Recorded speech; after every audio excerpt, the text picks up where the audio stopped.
In a world of uncertainty and turmoil, one man stands alone, along with his faithful sidekick. A man who entertains and educates the masses weekly, 70% of the time. Born out of the dusty plains of Washington State, now from the coastal forests of Oregon. The man, the myth, the man, G23.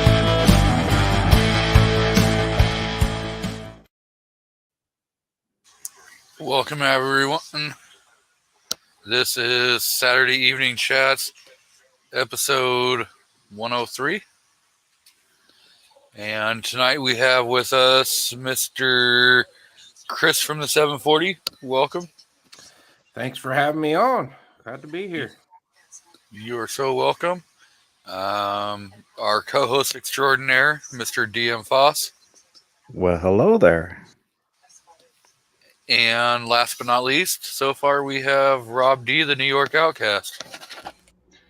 Good evening, everybody. Thanks for having me. Thanks for the invite.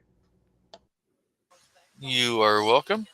So first in the chat was Kingpin, followed by Chris from the 740, Sam of Anarchy, Rob D, the New York Outcast, Joe Morgan, G-Webs is out there, LW Rhodes, Mr. Two Live Moo, Michael Hurtneck, Thoughts of an Old Soldier. Did a great video this afternoon. You guys should check it out. And Robert Ribbit Harrison and Rich White just popped in. So, welcome everyone. I figured we'd have a little topic. First, guns we purchased and what kind of mistakes we made as we've kind of learned from that point. So, we'll start with Mr. DM Foss. Okay. The first one I bought was the Heckler & Koch P30. I wanted my first gun to be something reliable and something I knew that I could trust, so I went with Agent K. I was looking at either the one that you picked up, the SIG SP 2022 and 40 cal. That or the H&K, and the H&K was the one I could find, so that's the one I went with. And it's kind of now more of a bedside gun, partly because I put on weight and it's not as easy to carry. But for mistakes, there haven't really been a lot of mistakes. So I've only had like probably one problem. That was with that compact Witness, the 10 millimeter compact, and the recoil spring broke. I swear it's this. They use the same recoil spring for all the calibers in the steel compact, because it seemed way underpowered. And then it was kind of at the beginning of the cough nonsense. So it took 8 months or more for them to send me a replacement. And I don't know if I would call that a mistake, though.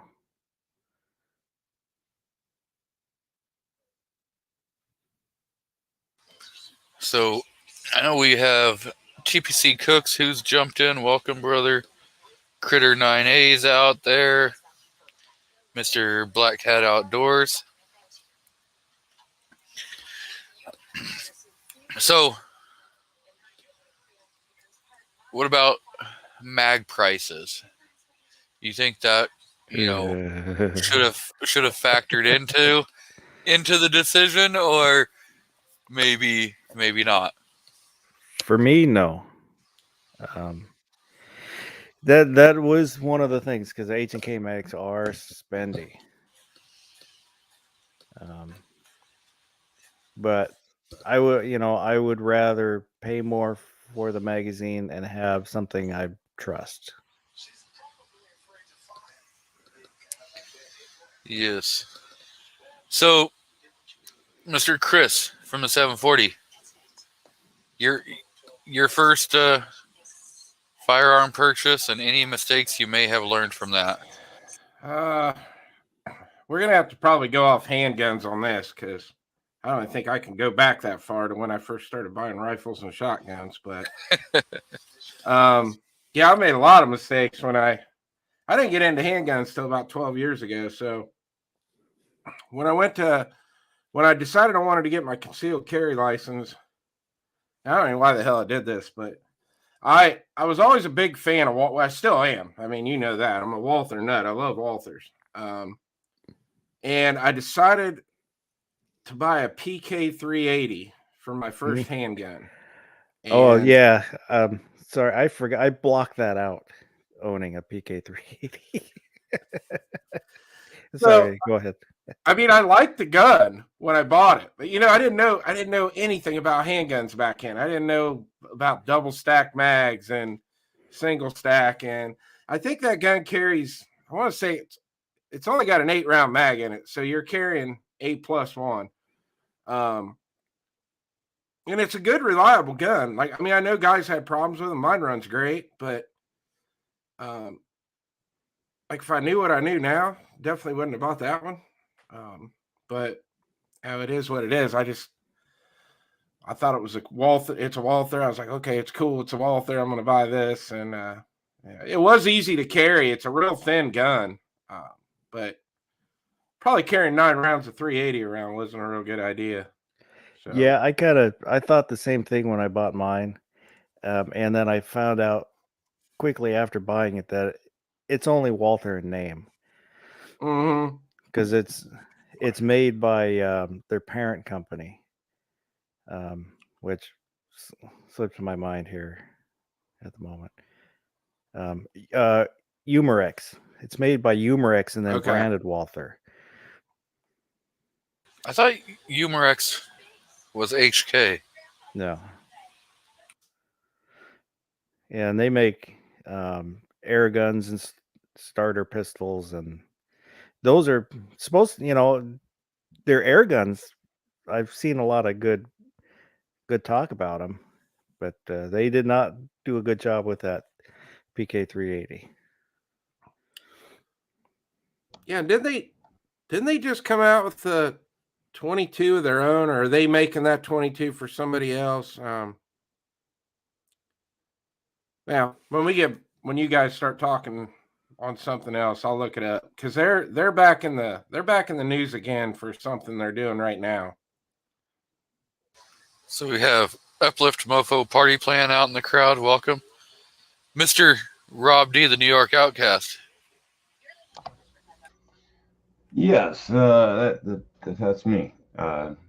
Umarex does have decent BB guns, pellet guns, things like that. So I own a few, and they seem to hold up well. So we'll just put that out there in the last topic.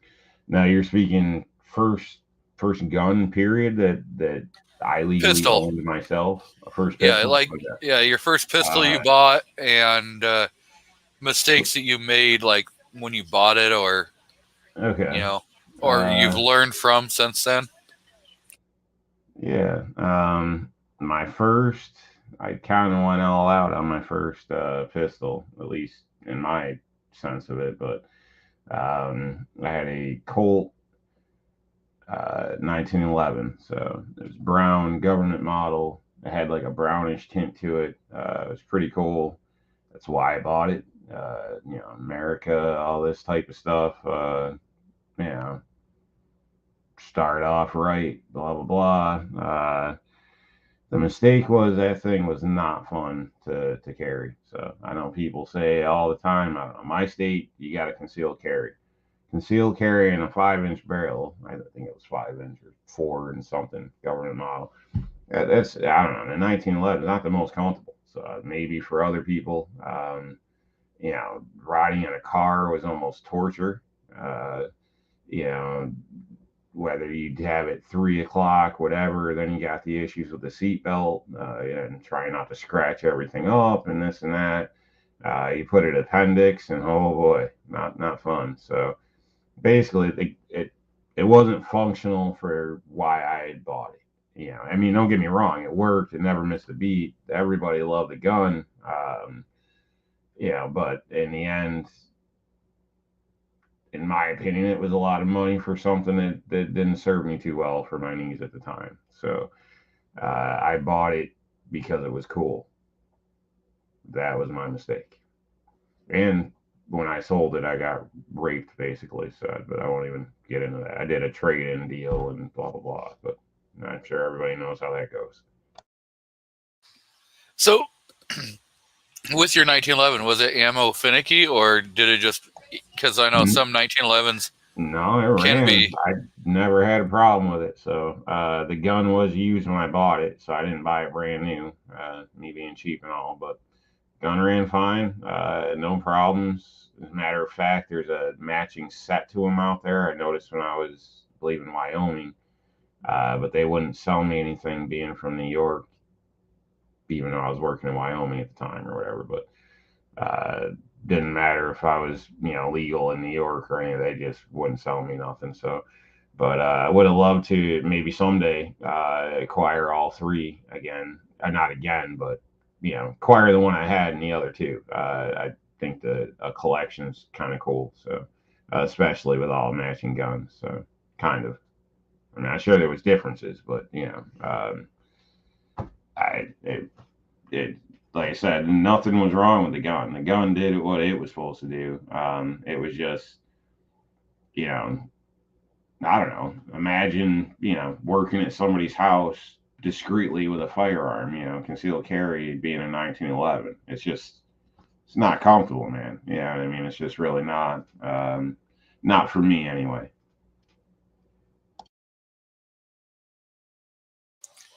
So, my first pistol purchase was a G23, and probably my mistakes that I made was like the first day I had it, I just started pimping it out, and instead of, you know, really getting to know the firearm and, you know, then moving on, I was like, yo, no, I'm going to throw all this cool stuff on there, you know, blah, blah, blah. I'm going to go ultra tactical. And I've ended up like taking almost half that stuff back off.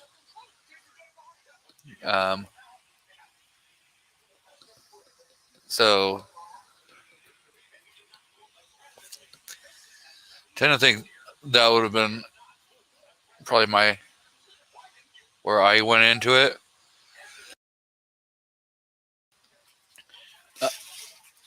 And then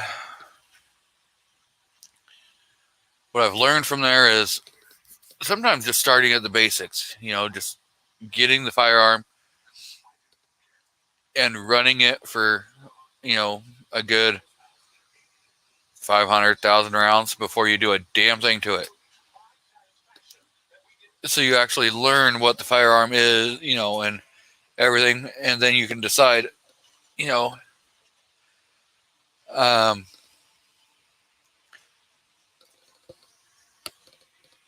you might realize that you don't need to do anything to it, and that everything else is just cosmetics, you know.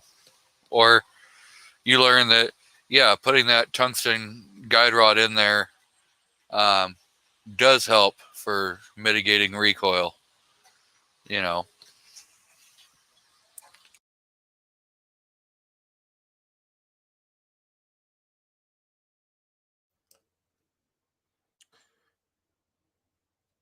So that gun, I don't want to get off subject real quick, but if I don't tell you now, I'm going to forget this. Humerex and H&K got together on the MP5 22 long rifle. Humerex is actually making it for H&K. Hopefully it's better than that 380. What if it Yeah. rattles like that PK did when you shake it? I don't know. Let me show you here.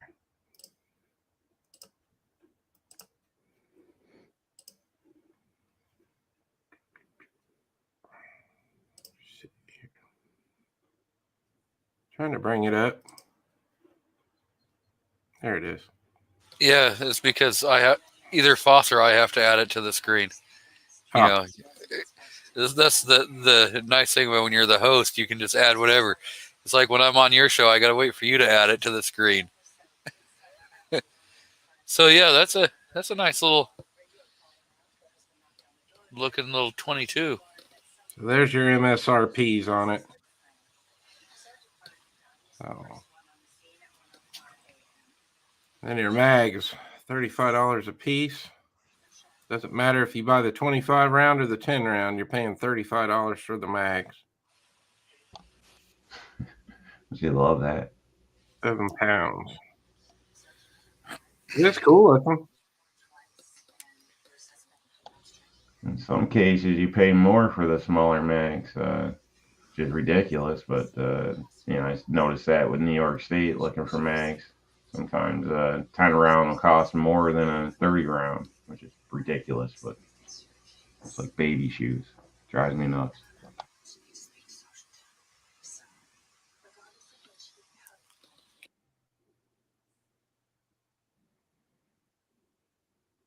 So what did you learn then when you went to buy your second gun? Did the mistake of the first gun make you make better choices when you bought the second gun?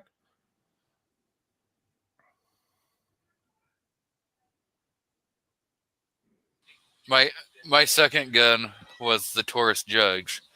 And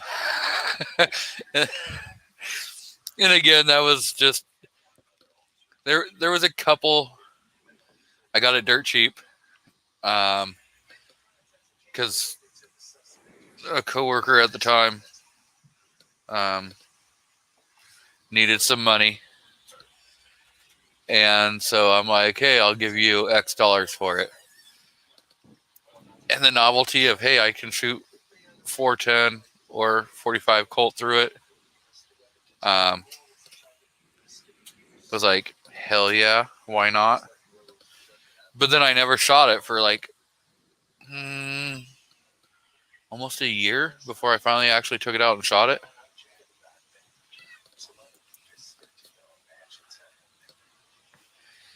So yeah, see, I didn't even like my second gun I bought. I bought a Rock Island 1911, the Jeep, but I bought the GI model. And if I would know what I know now when I went to buy that one, I would have spent about another $100 because I like Rock Island, but I would have got a Rock Island with adjustable rear sight on it versus the GI model that I bought. So technically, I never liked the handgun I bought till I bought my third one, and that was when I got my M&P 45. Then I was like, okay, now I got a gun that I really, really like. So, Mike White was asking a question earlier in Gun Websites show, and I told him he should check out Monstrum Tactical for a nice scope to plink, with 100, 200 yards. And so I had made a suggestion on the Prism. I think it's the Prism Pro 3x32. I have the Raven 3x30 Prism. That might be the one I was thinking of. So, but I mean, honestly, if he's wanting to shoot out to 100 or 200 yards, I would go with one of their LPVOs, like a 1x6. I've got the 1x6 FDE on my 300 Blackout rifle. I think it's around $199. It's nice glass. The reticle's not as. I mean, technically you wouldn't need to use it, but the illumination on the reticle's not real bright. But I really like their LPVOs. For the money, you can't beat them. So I'm going to touch on some. We got Reloader 762 has joined us.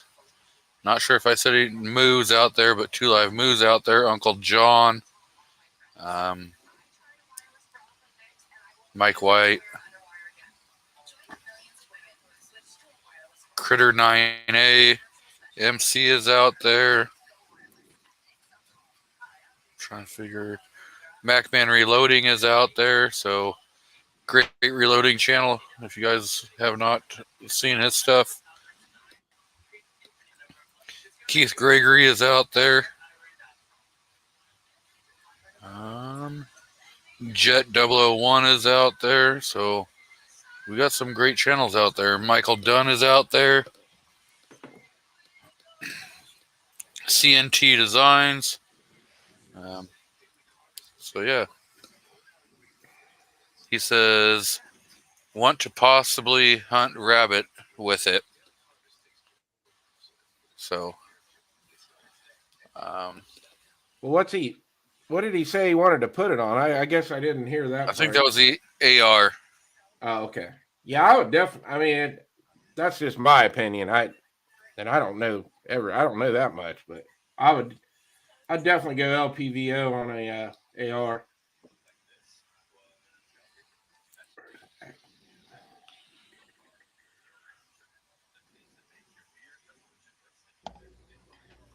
Get a good one if you're going for small moving targets. So maybe not necessarily brand, but something where you can see a little better than you think you might need to, especially if you got wind involved, things like that. So I'm sure as some of you guys know when the sun's right now, but yeah, it can get a little shifty once you get out there with distance and wind with the caliper. So This one is on sale right now. The 1-6x24 G3 FFP rifle scope. Yeah, this is their newest ones here. They just put a video up on their YouTube channel with this one. It's on sale right now for like $190. Mm-hmm. Welcome, Shafty. Hey guys, what's up? Sorry I'm late. That's right. Good to see you, man. On that scope, what does it say what the field of view is at max zoom? Because that would be important if he's going to hunt with it.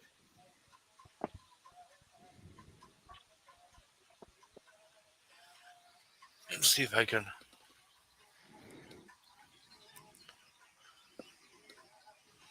So it's out of stock right now.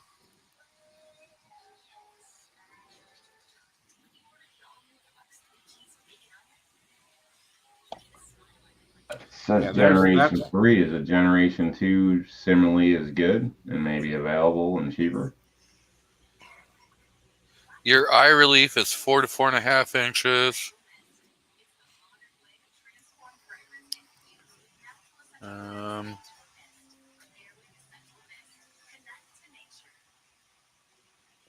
Two-year warranty.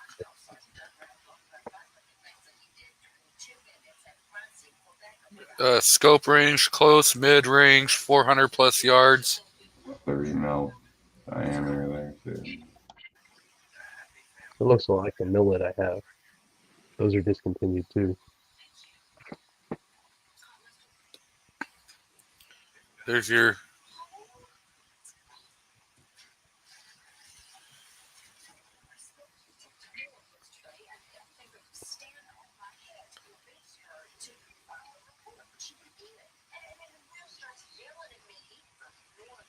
that's what your reticle looks like. There's your field. Oh, here we go. Yeah, this is what's important.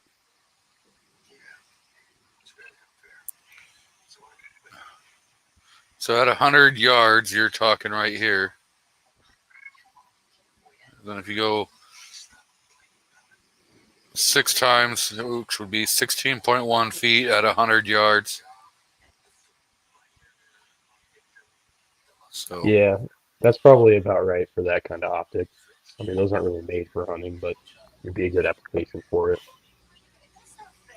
Warren, keep in mind 200 yards, that's 100. So if he's talking out the 2 or gets a little pushing it, I mean, that's, his dot's going to be twice the size of the rabbit possibly. So Yeah. that's, I'd be, just The something to bull- keep in mind. You know what I mean?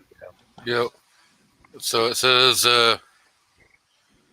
1 minute of angle equals approximately 1 inch at 100 yards. Of course, we all know that. So if you're talking, you're pushing it out to, 200-300 yards, you're talking right around 3 inches. But a small 11 little settings. target. Yep. When I started shooting those rifle competitions a couple times a year, that's when I decided to go to LPVO, because I'd have targets 5 yards out, 10 yards out, and then have a target like 65, 75 yards out.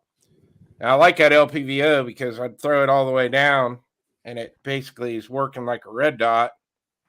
And then when I would go to engage those targets further out, I would just throw the throw lever all the way up to 6. And when, and it's not that hard to do. You start practicing with that, throwing that throw lever on that, going back and forth from 1 to 6. It's nice. I'm a big fan of. I've been buying quite a few LPVOs here lately. Yeah, I got one on my go-to. I have a 1 to 4, but it's perfect for what I do. Yeah.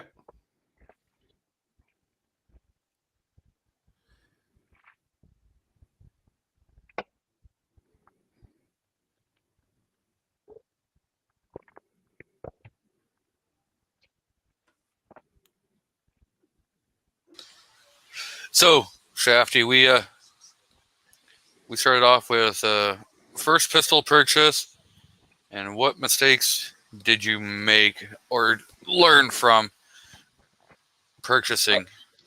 You're really gonna hate this story, so I hope you can buckle up. So the first pistol that I ever purchased, I guess through an FFL, was actually a Gen 3 Glock 23, and I had nothing but problems with it the entire time I had it.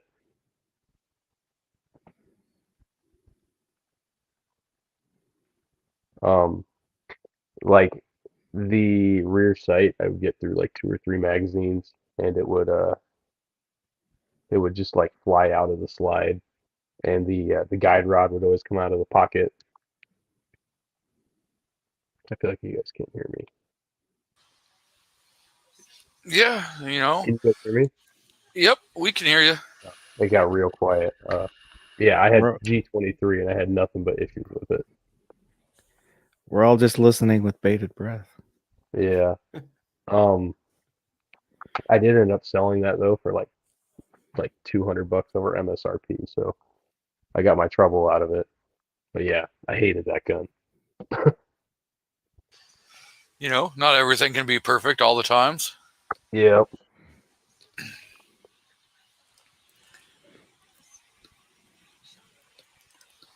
I know Rob keeps trying to talk me into getting some stupid M&P. I will say on the Fun to M&P, see you that smile again, sight man. locking screw is nice.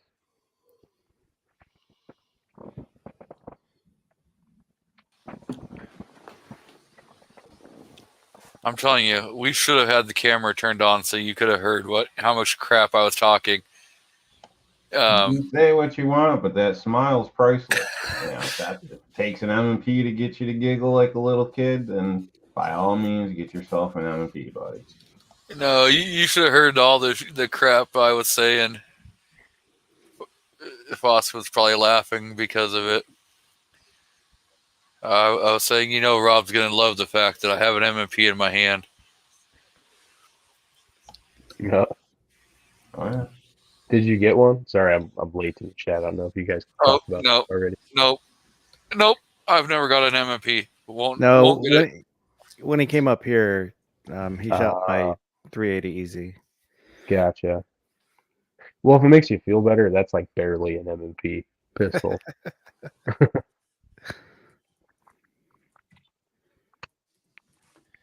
I went back and watched a bunch of Foss's videos yesterday. I watched the video where you and him were shooting when you shot the AR, trying to convert an AK guy to an AR guy. That was a pretty cool video. You see him smiling. He's Yep. having a good time. That But was I the broke- first thing I looked at was I wanted to see him smiling. He was smiling. The first thing I did was break his red dot. He's not telling you about that. No, He's told us about that before. that's the red dot because the battery shifts around, so it'll shut off. They jammed a piece of foam in there so it made better contact, and it seemed to fix it. We have Ozzy out in the crowd and Miss Vanessa Kitty's out there, Echo's out there. So yeah, we're getting a lot of great channels. Sam of Anarchy's out there. Shady Hill Homestead. Yep. I was hoping we'd have either She Fires or 2A We Stand come on, but Yeah, they still might show up. Sounds like a challenge.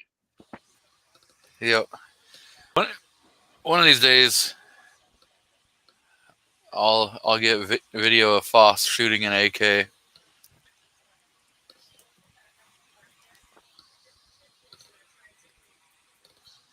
Oh wait, that's not you that has it. I'm thinking of Iron Road. Never mind.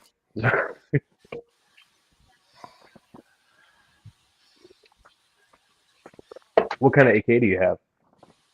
Which one? Pick your My favorite. my Narenko. Nice. Chinese. How old's that bad boy?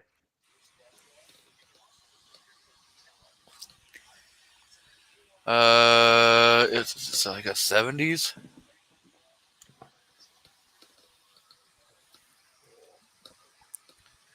I got it secondhand during the pandemic. It was at the shop for $525 at an LGS.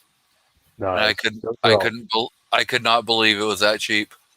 Yeah, and those are all made with like parts kits from like real Chinese Type 56 AKs.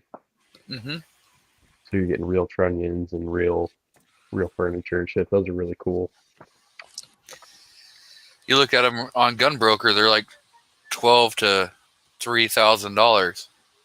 Yeah, I bet. Because those Polytechs are the same way. Those go for ungodly amounts of money now.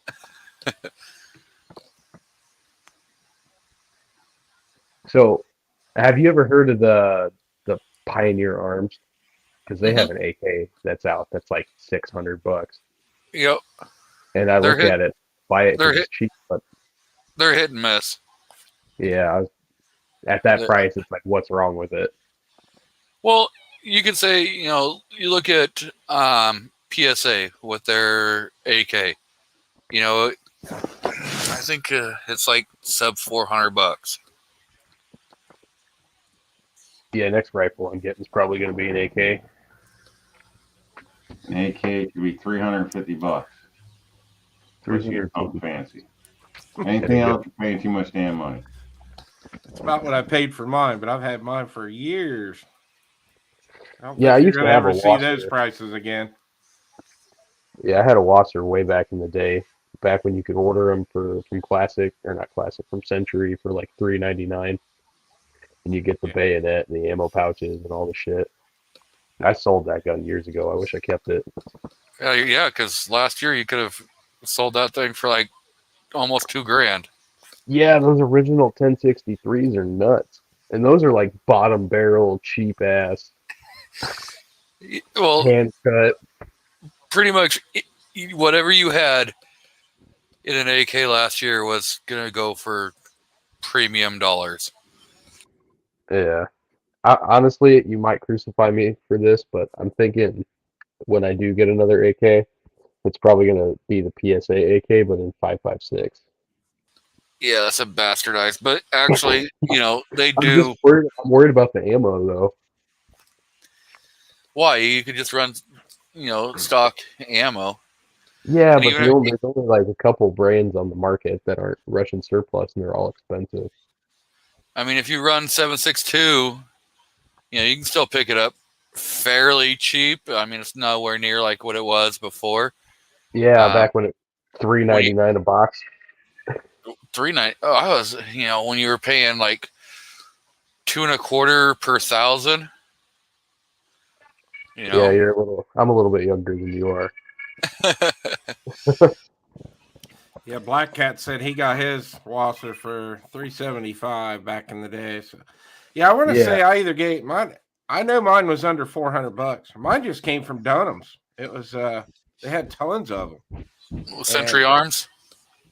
I don't know. I'd have to get it out and look, but man, I've shot thousands around. I've never had an issue with it. It still runs good. I've done a lot to it, but just as far as like cosmetic stuff, I've never really done anything to the internals on it, and Yeah. it still runs like I did the Midwest Industries optic mount for it, and can't remember I ended up switching it out for an adjustable stock and everything. I don't remember what brand I went with, but You I got the still get it out a few times a year and just run the crap out of it. You got a master mount on there, or you running? Yeah, the side mount. Yeah, from Midwest. Yeah, I think it's like $149. I didn't want to buy one of the cheap ones. I bought a good mount. Well, you could have gone with the dust cover mount. Yeah, I don't know. I like that solid. I like that side mount. It's rock solid. I got a Holosun 510C on mine. We lost Shaft. He had to step away for a minute. Oh. Yep.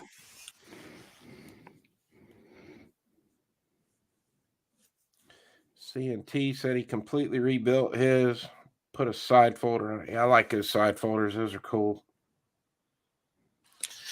I like the under folders instead of the side folders. Yeah, those are cool too.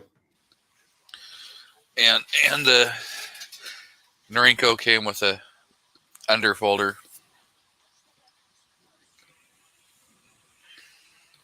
So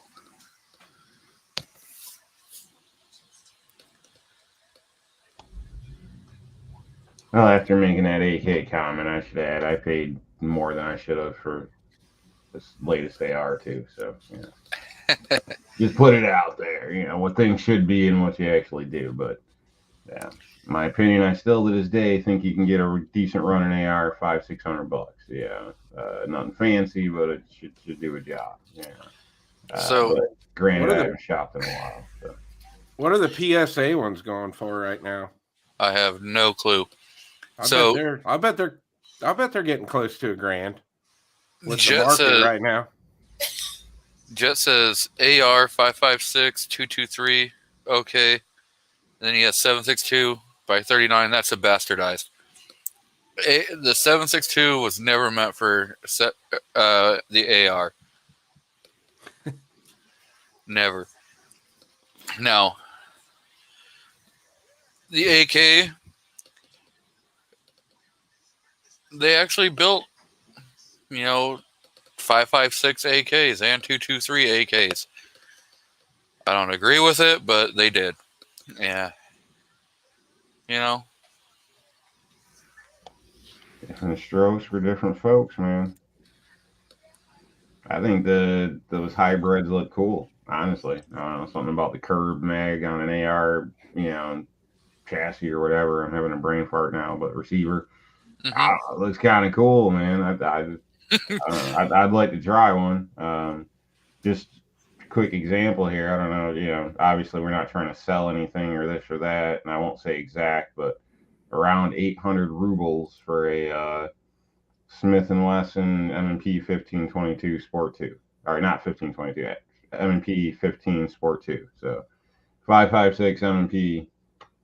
Yeah, and I'm just because that's something I'm familiar with. They used to be a bit cheaper, so apparently everything's still up there. So, but about 800 rubles. So I guess the baseline would probably be somewhere, 700, 800, somewhere in there. So we have Mr. Mario Mosen out in the crowd, and there is no way I can do that hey like he does it, so I'm not even going to attempt to butcher it.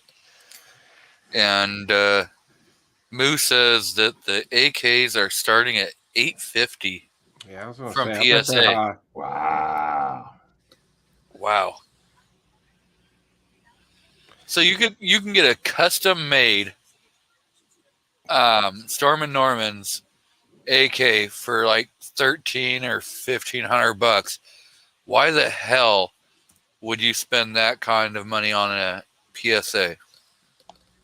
Might be as much as you can come up with. Well, yeah, okay. Andy 79Z28 is out in the crowd, so welcome. So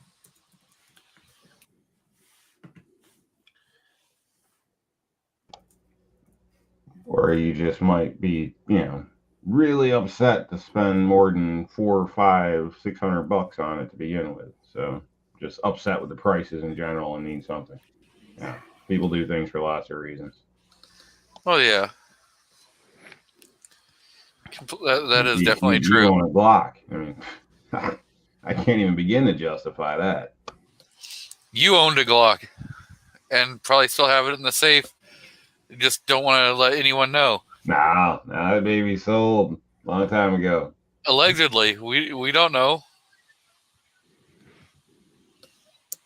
It could be in your nightstand right by your bed. We have no clue. We're not in your house with you.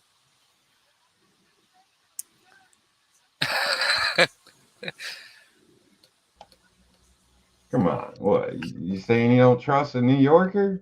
Come on, man. Absolutely, I don't trust a New Yorker. Oh man, what a guy! What a guy! You hear this, Chris? See this abuse? Oh, you're talking about abuse for me, but you haven't even made a comment that he's wearing a Glock shirt. Hey man, I'm too busy looking at the ARs on the wall. Okay, I thought that was like beard leftovers or something. I don't know. Geez, I didn't even realize.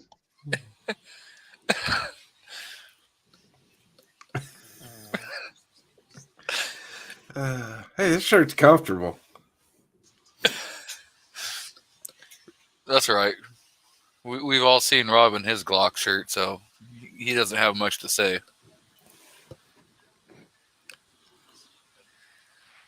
Oh, sorry. I trust Andy. I forgot he was a Yorker. Oh, you trust Andy? You don't trust me? Well, I'm the guy trying to get you to buy your lady flowers. You know what I mean? Shoot, I mean, trying to get smiles on your face. I mean, it worked with an M&P. Yeah, I don't know why you hate on me. Yeah, and throw in a salad once in a while. Would it kill you? That's all I'm saying. I like you, buddy. actually, yes. I have a doctor's. Oh, you got a doctor's note, no salad. She said that I cannot eat anything spicy, and I like the Southwest salad, and it's got a jalapeno dressing. So, and Defense Dad asked about the SP. I really do like it, and I just have to finish editing the video, and it will be out either later this evening or probably tomorrow. So, Mr. Burnaby Sanchez is out there, so welcome.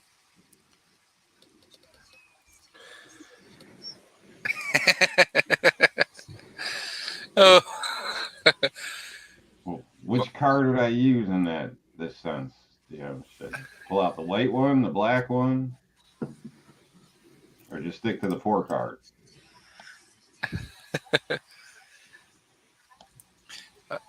Probably be trying to use all 3 at the same damn time. Will I get a discount? No. All right. I'm out of cards anyway.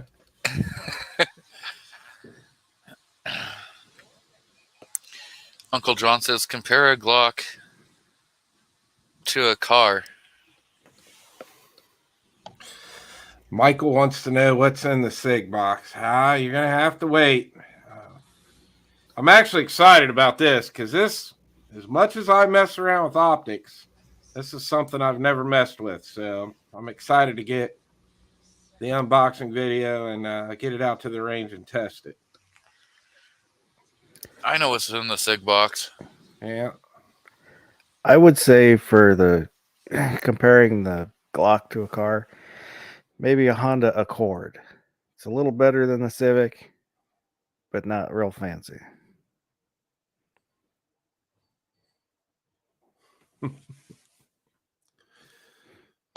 I'd probably say more like the Toyota Corolla. It'll get everywhere, but it's not going to get you laid. Jeep. It'll do everything, but it doesn't do any of it well. They keep throwing comments out there talking about the AKs or the ARs on the wall. The one on top has never been fired. And What? I won that gun at a match last year from a company called Victor's Legacy. They're way up in northern Ohio. I think they're close to the Pennsylvania line. And I can't wish I could handle that gun. I'd bring it down and show you. But the camo pattern on that gun is completely made out of the state of Ohio. It's all different shades. The Cerakote job on that gun is insane. But yeah, I've never fired a round through it. I just don't want to shoot it. They did such beautiful work on it. And I'm like, I got so many ARs. I'm like, I don't know if I'll ever fire that one. I may, I don't know. God, it's got a hyper fire trigger. And I don't know I don't even want to know what that gun's worth. It's got so much high dollar parts in it, but I don't know. They made it for my channel, and I just haven't been able to get the nerve to take it out and shoot it yet. Maybe one video, and then I'll put it back on the wall. I can understand. Keeping it pristine, keeping it I don't know, I guess since you want it the trophy that it is in a sense. I mean, there's lots of ways of looking at things. So, yeah. Now the one underneath of it has got cool, probably 5,000-6,000 rounds through it, but that was the one that I ran in 3-gun back when I still shot 3-gun. But the one on top's never been fired. That's got to be some kind of abuse. I know.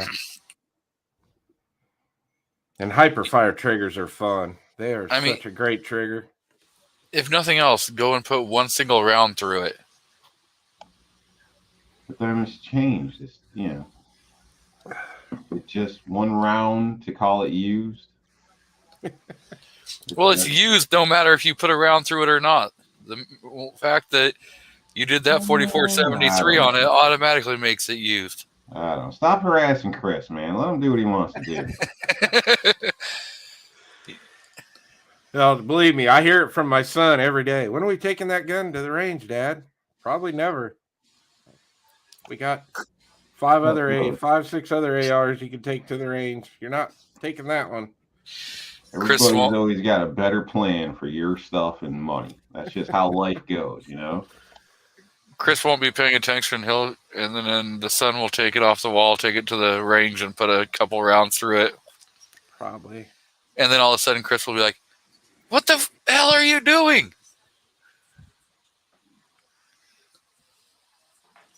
So we got Ram 4x4 out in the crowd. So welcome, Ram.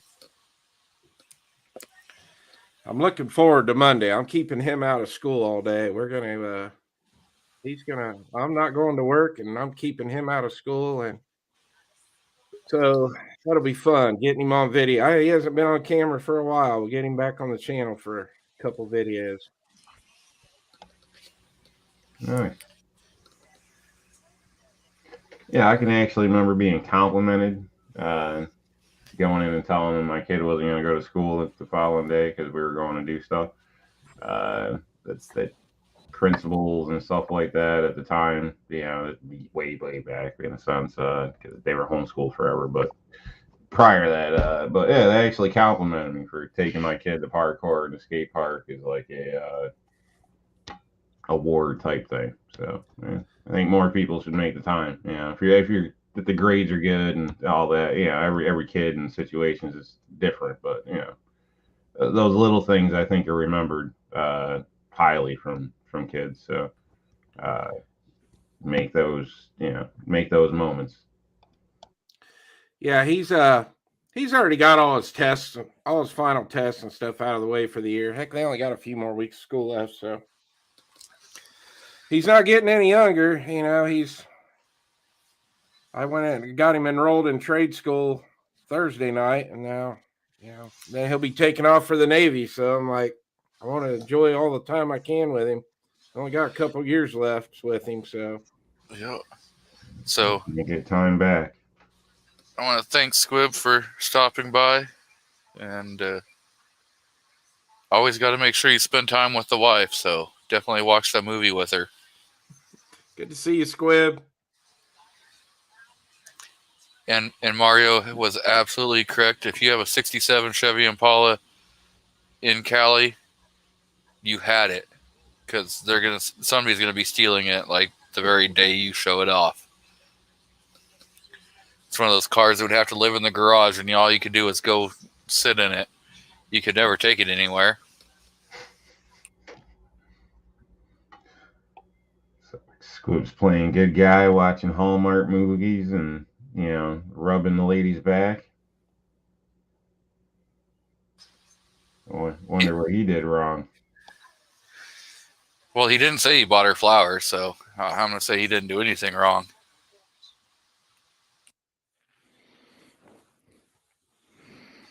Flowers say I'm guilty of something. Now you figure out what I'm guilty of. No. And those flowers lasted like close to 3 weeks. That's not bad for some No, he didn't. spray painted flowers, man, from the grocery store. Not bad.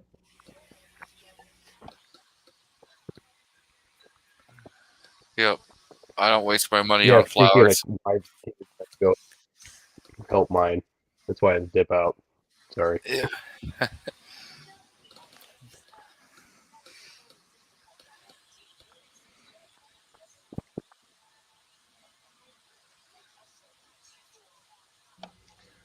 So what'd you do, Shaft? You leave the toilet seat up or something?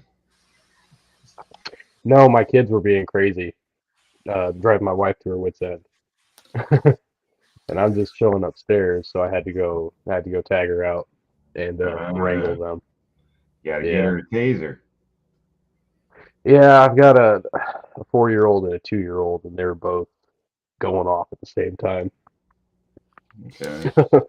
So Velcro, one of them bodysuits, and then you just kind of throw them in the room and they get stuck there. That's pretty much what I did with the older one. I Throw an put her idea. show on. She turns into a zombie.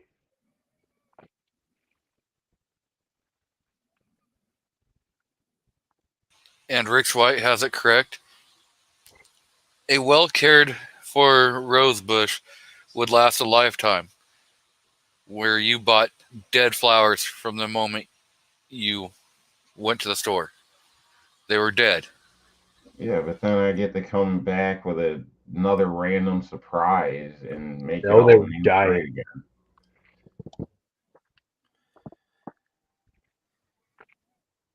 it's not about the flower. Happy. Yeah. Well, he's cheap, man. He nitpicks about, grocery store flowers. Okay, this guy, everybody's calling me the cheap guy, but I'm telling you, you need to look over there. I made her happy yesterday when I took her for a cruise up into the mountains, and then we ended up hitting snow. So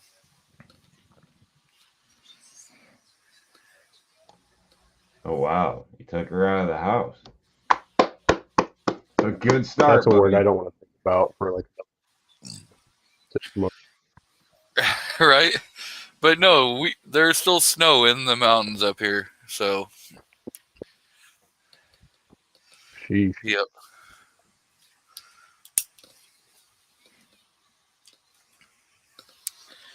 We've got Georgia trapping and fishing out there. He normally does a live stream Sunday afternoon. I think 3 o'clock Eastern. Speaking of, I'm thinking of Maybe. relocating to Georgia. You're doing a real estate course? No, I'm thinking of moving down there. Oh. To Georgia? Yeah. Get away from the winters. You know they have snow down there, right? Not like northern Indiana does. Well, you know that when, like, if you're in the Atlanta area and it gets snow, like, everything stops for 3 days. No, we're going to be down by Tifton if we go. It won't stop for Shafty. He knows how to drive in the snow. He's from Indiana. Yeah, Yeah, exactly. I can do it. He'll be weaving in and out all the cars. Not when you got bumper to bumper stuck on the friggin'. Yeah, Midwest. Have you seen some of the videos of the cars that were stuck on, what was that? I think 85 or 385. 65 or 75 south through town is always bad. But it's always bumper to bumper, regardless of what the weather's like. Are you looking at property so you can homestead?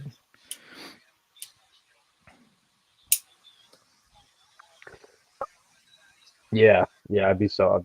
I don't know if we're gonna move. Maybe not this year. Maybe next year. Sell our house and buy a few acres. I've got there's the company that I work for. I have a branch down there, so I would be doing like a branch transfer for work. Do you consider population density? I mean, if you're talking in an area where it's bumper to bumper, but yet you're thinking homesteading, I mean, depending on the line of things, that can kind of be. Does that not seem like a good idea?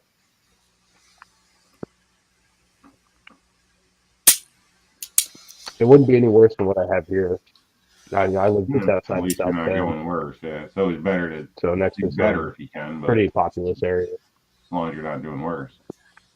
I assume the cost of living is probably not too bad there either. I know, like, my parents lived in South Carolina Yeah, for Tifton's a a long little time. bit smaller, but it disperses quickly. Yeah. The cost of living in South Carolina, as long as you stay off the coast, is no different than the cost of living here in Ohio. So Yeah. Yeah. I was looking at some places out in Myrtle Beach. They weren't that bad of price. no, but like my parents lived in Conway, which is like 25 minutes from Myrtle Beach and further inland, and it was the houses were selling for the exact same price as they were here in Ohio. Yeah, well, you also have to figure what your guys look at for house costs compared to like what Foss and I look at for house costs. Yeah, I don't even want to know what you guys are paying. You know, I mean, you're talking like $500,000 isn't even going to get you 5 acres of land. No. Why move there?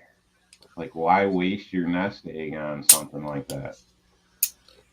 Why You said overpay $500,000 for 5 bedrooms? For that location? You know what I mean? That's what I don't get from people. Like, there's places they'll give you land for free. They're begging for people to move in. If you build a home on it within a year, it's yours for free because they want your kids so they can actually have a sports team. I mean, you know what I mean? When you consider, like, well, when you have to have property kids, is all location. You know what I mean? I don't understand. It's all convenient. And You know, all the jobs are in the city, so the closer you live to the city, it's all about convenience for work. yeah. But in a lot of job's in the cases, city. I mean, wouldn't it be? I mean, when you're talking a couple $100,000 or whatever, and then double prices for different areas, wouldn't it be cheaper just to commute 45 minutes, an hour to work? I mean, I Yeah, drive a we think 95 and so. I've But done it. I'm You know sure what I the mean? other I don't know. then I commute a half hour each way, and I would probably pay more to live closer to work. Everybody's different. I mean, I travel for work too, so maybe my perspective's different. But yeah, I move somewhere. yeah, so do I'm I. moving for cheaper, like by far cheaper. You know what I mean? Like, so there's. I don't care if there's telephone poles for bridges to get to my place. Actually, I prefer there is. I don't want you coming there. So you know what I mean? Like, you know what I mean? So, but so it's probably all perspective. So I don't know. Kingpin says there's a bunch of houses in Baltimore, um, so go and buy them up. Yeah, so the only thing is I want to move to a state that's like equally less restrictive or equally restrictive or less. There's not too many places that are better than Indiana anymore. So that limits a lot of those states out. Oklahoma sure has been hitting the 2A laws lately. Yeah, but everybody who's a prepper is moving there. I mean, there's a lot more. Everybody who's in preparedness is moving to Oklahoma and Arkansas and all those states. I would like to think people would also consider taxes, you know, the way obviously cost of living shifts, but you know, there's always something that gets you in one way or another, and things like that, or you know, And that's the school systems, they might be able to spank your kid, and you don't like that. I don't know. You know what I mean? There's a lot when you start looking at you know the whole country, because I've been doing the same thing, and it's you know 2A is like a strong point of it, but there's you know there's a lot more to life than just your gun rights. You know what I'm saying? Yeah, yeah. Second, third might be better for your family in general, or just the other reasons. You know what I'm saying? So yeah, just and that's exactly why there was a huge land rush in Oklahoma this year and last year, is because the land is dirt cheap and the property tax is dirt cheap. Just like Texas 10 years ago, Yep. and everybody started moving there, and now the land prices are going up and up and up and up. And if you look at places like rural Georgia, the curve isn't as sharp. That's what I'm looking for. HIPAA says that Oklahoma has grown by 1.5 million in the last 10 years. It's getting packed down there. So I see that Miss She Fires has stopped in. She says she's driving, so be safe out there.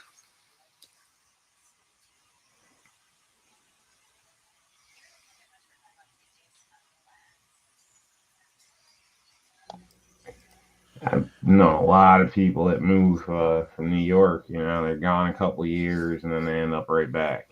You know, the first couple of months are always like, oh, things are great, and then it always goes bad, and you know, things like this. So I'm sure it's the same story everywhere. I don't know why. I don't, you know, a gutter's better than moving back here. Once you're actually got all your stuff out of here, you got to be crazy to come back in here like that. You know, live in PA, come visit or something for family. It just doesn't make any sense. You might just light half your money on fire. But but some people, I don't know what the deal is. I think change is an issue for them. You know what I mean? So I don't know if you've moved in the past or things like that, but hopefully, you know, your family and everything's fully on board. And yeah, it just sucks to see people go back and forth, back and forth. Like it's not always greener on the other side. What you make of it, and if you do research first, you're a lot better off. You know, so across the country because one of you got a job offer somewhere. You know what I mean? Like make sure it's in writing. I've gone across the country for work. Yeah, it didn't work out. You know, so yeah. Well, and see, that's a big part of it. If we do decide to do that, it's like I'm a contracted, salaried employee with a Fortune 500 company. You know, my job's still, that's it. Things happen. Yeah, if we could predict the future, we'd all be on our own personal island by now. So But it's less like a, hey, here's a new job offer in a new city and you have to move to go get it. You know what I mean? It's basically Right, the yeah. same And thing. everything's a chance, so it's risk management. But yeah, I just tender people be smart. Think about it, have a backup. Make sure you got more than you think. Things could take Well, longer. There could be unexpected costs, services. I mean, yeah, it's best. we're planning to sell this house anyways. So it's just a point of when we go to sell it, when we go to buy our next one, if it's a ranch here or a ranch somewhere else. That's the only big question.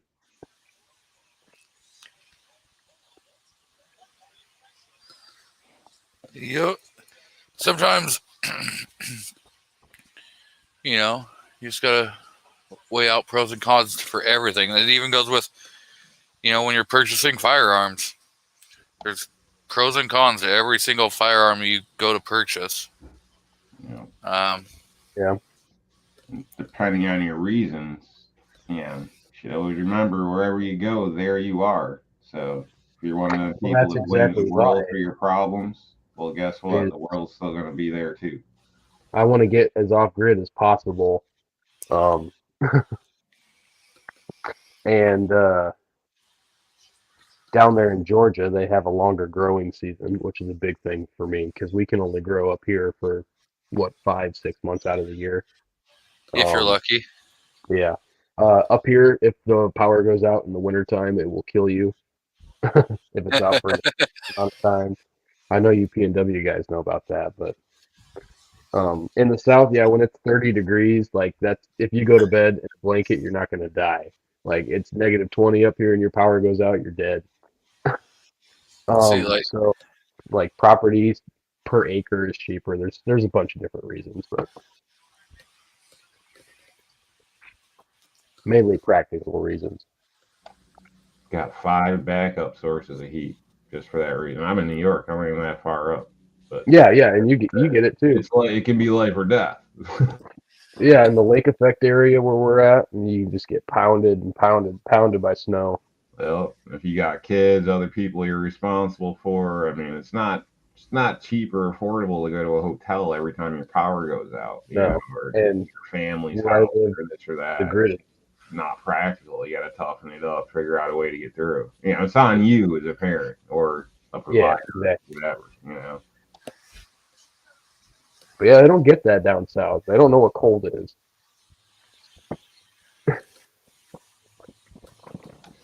Yeah, I got a term for the kind of cold we get around here, but I don't know how far he wants to push the rating on this show. yeah, it gets pretty darn cold when you're up weather. When you're. Try to clean it up. You can cut glass with your nipples in the winter around here. Oh yeah. Okay. Yeah, that's the sucky thing about the Midwest is, we had like just the other year we had the polar vortex and it went from -40 degrees to I think 109 degrees at the hottest in one calendar year. And even if it's like if I'm moving somewhere where it's hot all the time, I'd rather it be hot all the time instead of just the drastically wild weather we get here.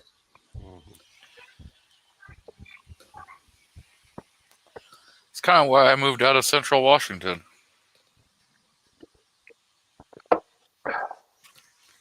It's ridiculous. Got tired of 6 feet of snow and 15 degrees if you're lucky to 110 in the summertime. Yeah. And everything in between. Droughts, super humid. Like it's super humid up here in the Almost. summertime. Or summers are awful. See, that's one thing in Central Washington you didn't really have to worry about. Was it really never got like humid because of the fact you were desert. Yeah, and Indiana is a very flat state, but the issue is all the cornfields just Yep. put a massive amount of humidity into the air. And in the summertime, once they start growing, it just turns into this never-ending cycle where unless you have like a 20-mile-an-hour wind, it's just 100% humidity all the time. So you got hobbies hobos out there. Welcome.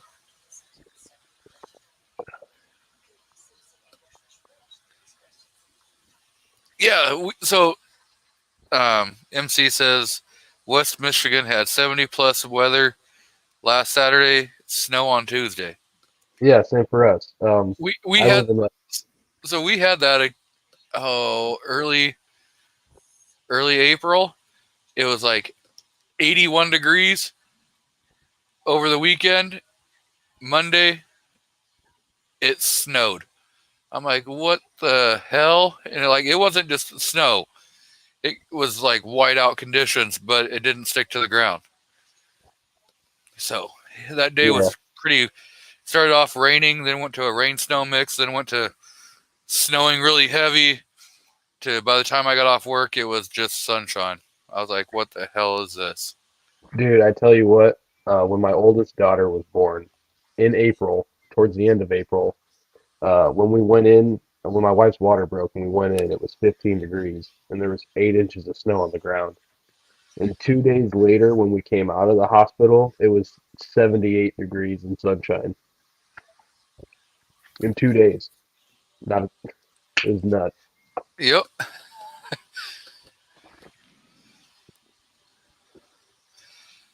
So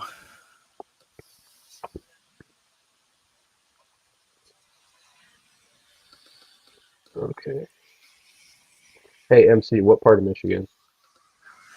I'm in the Michiana area of Indiana.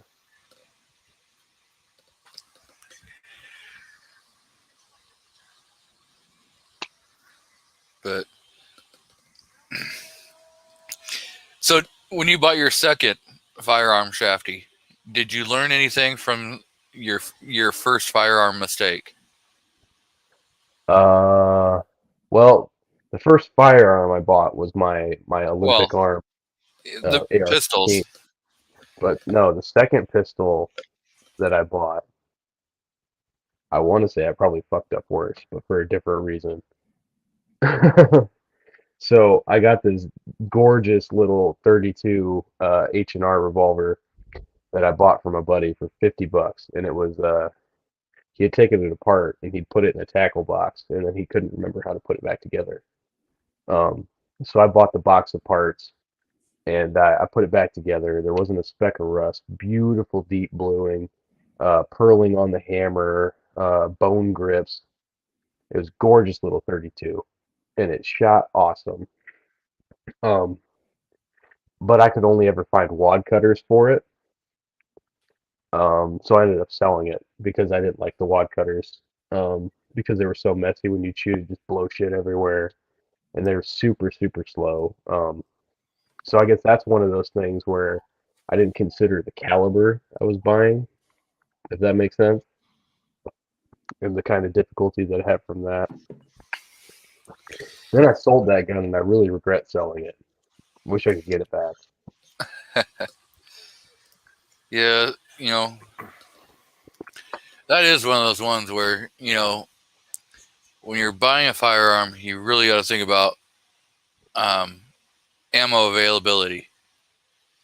Yeah, like getting a 5.7 is great, but if you're not willing to pay out the ass for that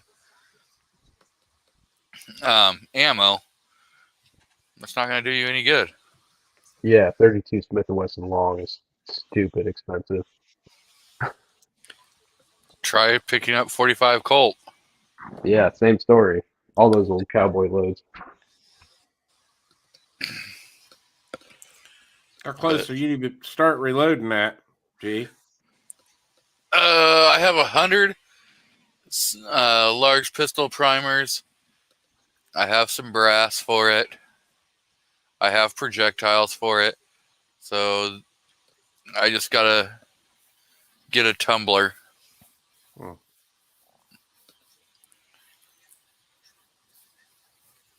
So well, that's not too expensive. Tactical Pineapple says, so I shouldn't buy a 950 JDJ rifle. We talked about those on Travis's show this morning. That is a crazy gun. Yeah, but actually, if you look at the ammo isn't that horribly priced.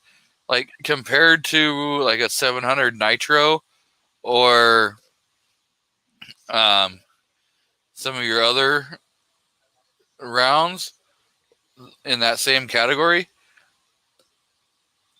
they're well below the price.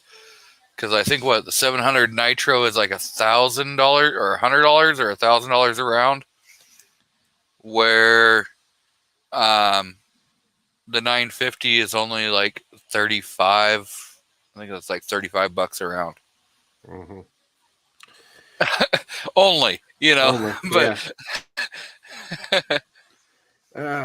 Artec's got a question for me real quick. Did you get your patch? I haven't got any mail for 2 days. I don't know what's going on. I don't know if my mail lady disappeared or what, but unless I checked it today too early, it could be out there now. I'll check after the show, Artec, and shoot you an email or something and let you know, but not yet. I see why She Fires was on her way home driving. It just popped up on my Instagram. She had another class today. yeah, she sent me an email. Yeah. Looked like a pretty good class. A lot of movement in that class.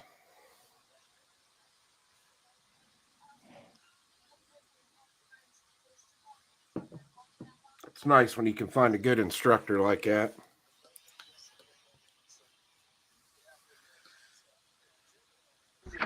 Hey, I gotta pick some stuff up real quick, so if I'm making noise, let me know and I'll mute myself. So we've got Willed and Well Armed out in the crowd. Welcome. Good to see you. And yes, for a 24 millimeter cartridge, it's relatively cheap. Look, the guy running around with a 20 mil, 24 mil EDC has definitely got something to compensate for. You ain't gonna run around with a 950 JDJ on you. That's like a 30-pound rifle. Drugs are a powerful thing. There's got to be somebody. There's got to be somebody. That ain't bad. I mean, a 50 takes 3 guys usually to carry. So a 50 BMG. Barrels, you got a tripod. I mean, this the receiver's close to 30 pounds. Actually, I can look it up, but ain't all that bad. The lightest 950 JDJ is 85 pounds. Oh, sorry, 85 pounds. 85, even that. I carry. There's got to be somebody heavier than that for more time than I'd like to remember.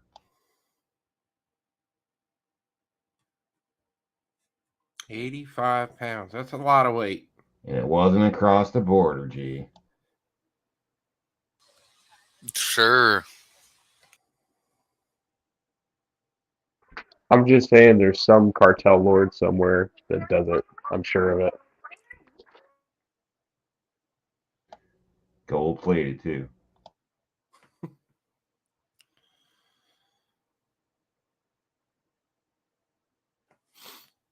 You see Warsaw's questions out there, G? What's up? Yes, I saw the AK question.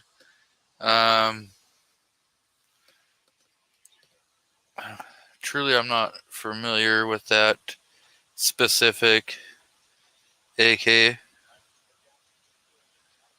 Yeah, I don't know anything about that one. And I wouldn't buy anything from PSA, and I have my reasons.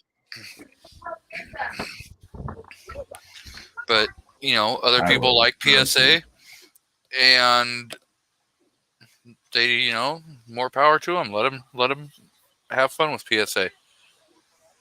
Mm-hmm. So I will say I have a PSA parts gun, and I do really enjoy it. It's good quality. Hopefully, you never need customer service. Yeah, that's what I hear. But the only thing you really have to worry about with PSA is just getting the enhanced bolt carrier group. Then pretty much everything else is good to go. Yeah, did you see Gene's stuff yesterday from Reloading from the Hot Pot about all the crap he's going through with Swamp Fox right now? Yeah, on that optic. Yep. Yeah, that's kind of scary because I have a lot of Swamp Fox optics, and Yeah, I've heard of a bunch of companies having really shitty customer service lately. I don't know, I'll say maybe they one, get yeah, old, I'll but say one thing with Vortex, like as many problems as I've had with those Viper red dots, I send one of those back in less than 2 weeks. I got a brand new one sitting back at the house again. I mean, so if they're going to claim that they got the lifetime warranty and all that, they need to stand by it. And I mean, I've heard Hollison's customer service is really good. Luckily, knock on wood, I haven't had any issues with any of mine yet, but that Swamp Fox thing is kind of. And I told him yesterday, I said, why don't you ought to tag them in your community page, because I think they have their own YouTube channel. I'm like, I'd tag them in that if they're not gonna answer your emails and stuff. I mean, he's got everything documented on a piece of paper every time he's contacted them. I'm like, I bet you call them out on YouTube, they'll call them out on Instagram. I bet they'll do something. Yep. Maybe. Yeah. And yeah, because he has contacts with them and them contacting him written down. So. And they're not, and it's not like they're not that. It's not like they're a company that's been around a long time. I mean, they're a fairly new optic company, so they don't need a bunch. Has been around a while. They just haven't been mainstream for very long. Right? Yeah. I see what you're saying. Yeah, but I mean, as far as you didn't really hear much about them 2 or 3 years ago. Like now, they're all the rage. Yeah. Well, they were actually one of the first companies to make an LPO. If you didn't know that. So, Defense Dad says, Chris, I have one of the G3 1:6 by 24 FFPs coming from Montrum, the one we were looking at. I think mine is a Gen. I think mine's a Gen 2 because I've had mine for a couple years now. But I bet that Gen 3. One thing you might not like, their illumination is a little iffy on those, but the reticle looks really nice in it. So, Chris, I've got a question. 84 pounds, man. Barrel's 26 pounds, and you got a cab too. It's not focusing, but usually, at least, well, yeah. I don't get into details, but usually at least 2. So, sorry, it won't focus now for some reason, but basically, yeah, that's damn thing. 80. It's not showing. It's a BFG. But yeah, 84 pounds just for that alone. So yeah, it's not that unreasonable. People are carrying this stuff. So.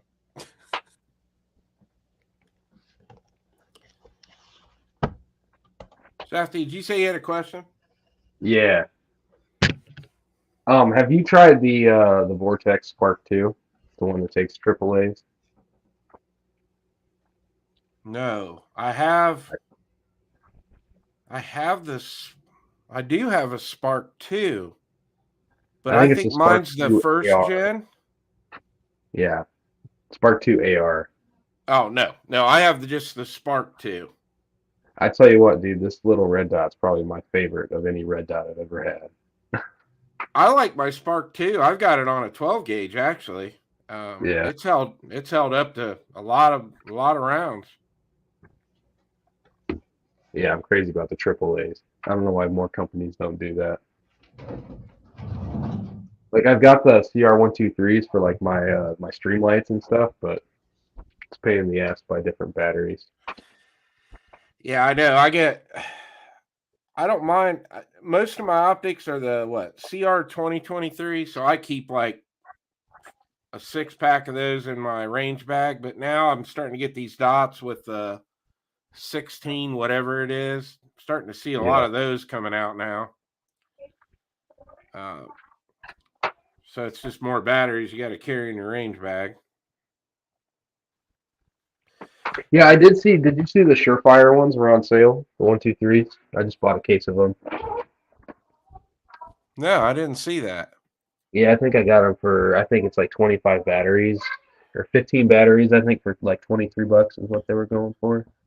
That's not bad at all. And I've No, always had good luck with those. I mean, yeah, the Surefire ones are great. yeah, You can't ever find them though because people buy them for their cameras.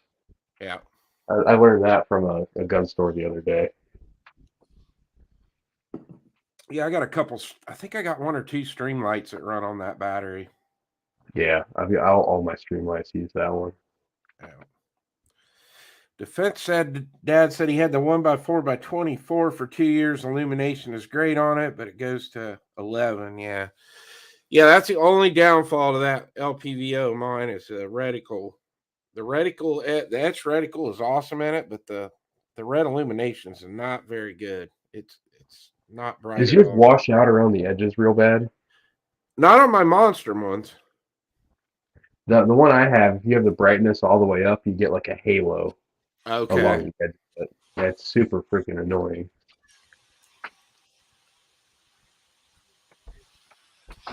Yeah, Rich said his Vortex Spark died on him.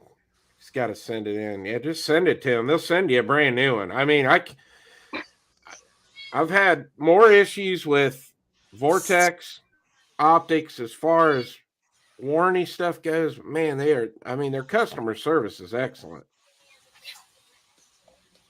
Chris, who's in that photo up by the gun you don't shoot? To the right, second down. Who do you think it is? I don't know. I mean, if you don't want to say, I'm just. Oh no. I thought maybe you had an idea who you thought it was. Throw it out. No. I'm just asking. It's Henry Rollins. Okay. Is that music or wrestling? No, he was in Black Flag. He was one of the kind of one of the godfathers of punk music. Okay. Yeah, he's kind of I mean, obviously our political views are not very much, but he's kind of, I don't know, he's just a guy that I always wanted to meet, and I finally got a chance to meet him and hang out with him for a little bit. He's a pretty cool dude. That's cool, man. Yeah, that's what's up. Yeah, I actually went to Indiana and met him. I met him in Indianapolis, was where I met him at. Oh yeah, at the Lucas Oil Stadium or at the Pepsi Stadium? I don't know. It's the one right. It's like the convention center. Yeah. I went to it was called Horror Hound. It was like a kind of like a Comic-Con or something for horror movies. You could have been at the state fairgrounds then too. Yeah, I don't know. There's a beautiful convention center inside. We were there for 2 days. Grandstand.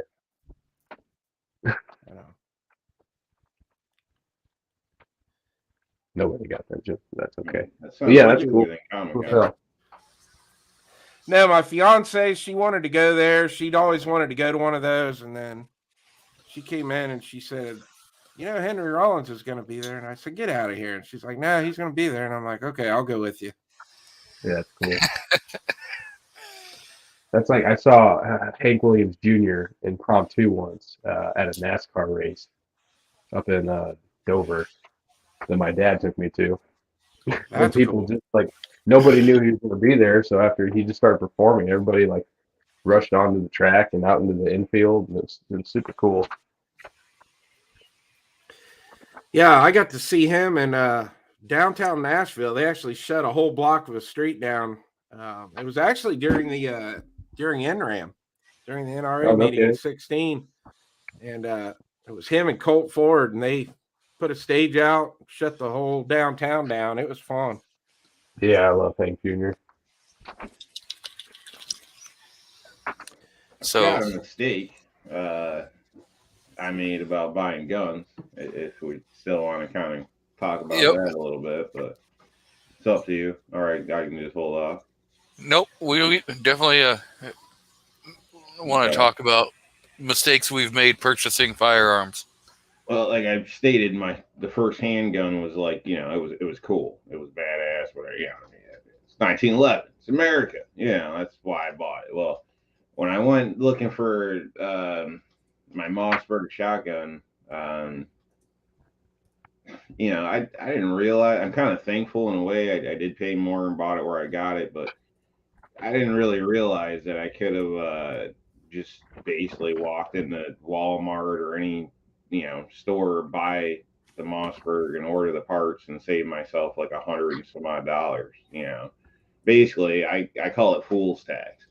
I got the what was it, tactical pursuiter model, I think it was called, pistol grip. It had this like a stock pistol grip and thing on the front to kind of you slid your hand into, like a little webbing thing or whatever. So I'm sure somebody's seen them out there. But needless to say, I paid extra, for those items. Like if you were to look at that gun and then look at those items, order them yourself, buy the regular gun, I would have saved myself like $150.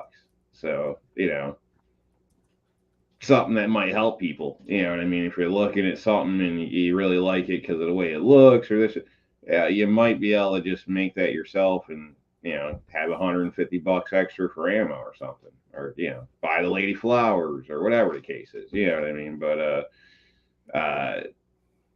depending on what you're shopping for, definitely, do a little homework if you want to be penny wise, because, I learned after the fact. And then, of course, New York Safe Act kicked in, and there was issues. I couldn't have the pistol grip, so I had to sell it anyway, take it, strip it all off, buy another setup to put on that I should have done the first time.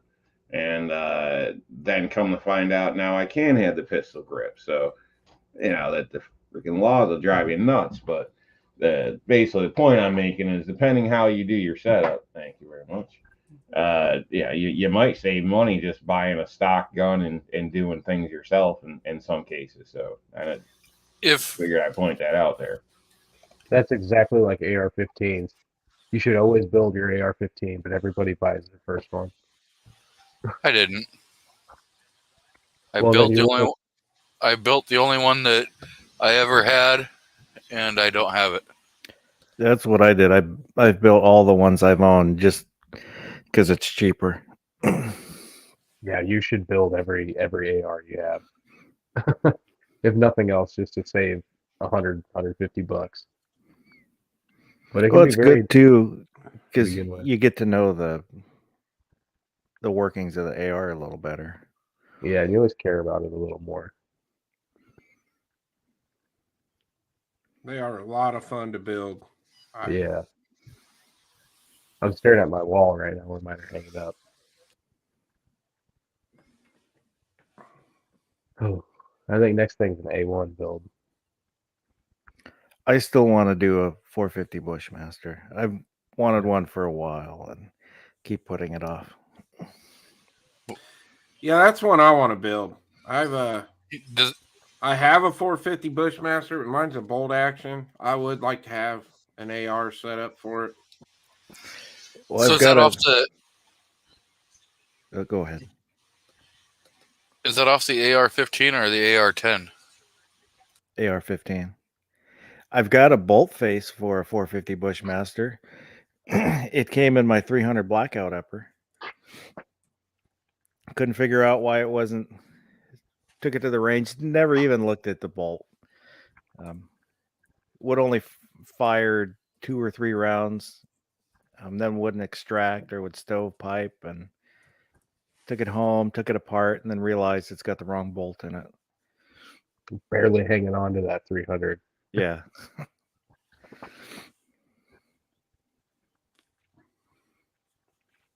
You're lucky you didn't get any blown primers or anything. Ruin your day.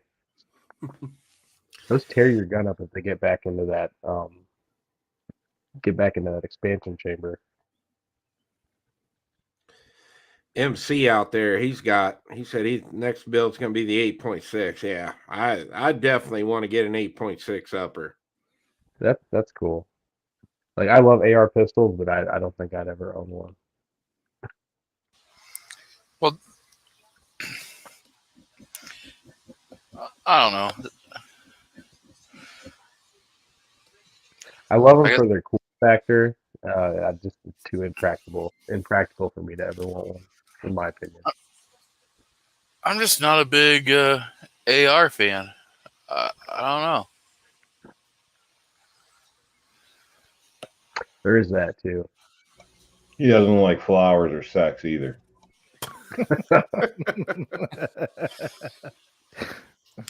I am not going to buy dead flowers. I'm not going to waste my money on dead flowers. Actually, I can't say that. I did buy the wife flowers in January. He just It was her. job.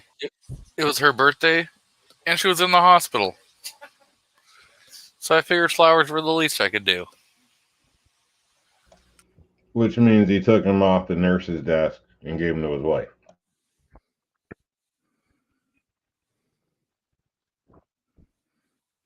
Hey, you gotta do what you gotta do. It's quicker than picking them out of the neighbor's yard. Right?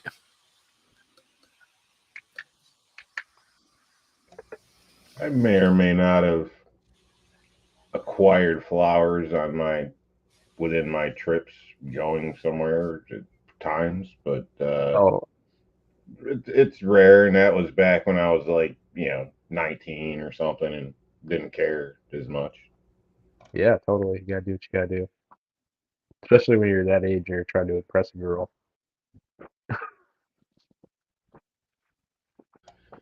Yeah, flowers would kill the dollar menu, that's for sure. Yeah.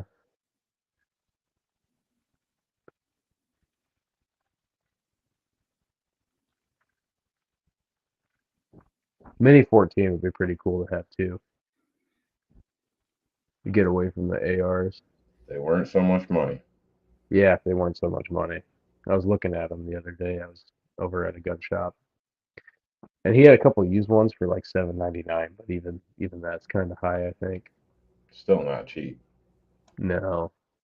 Yeah, and I'm only buying it really for the novelty of it, just because Mm-hmm. it's cool. Yep.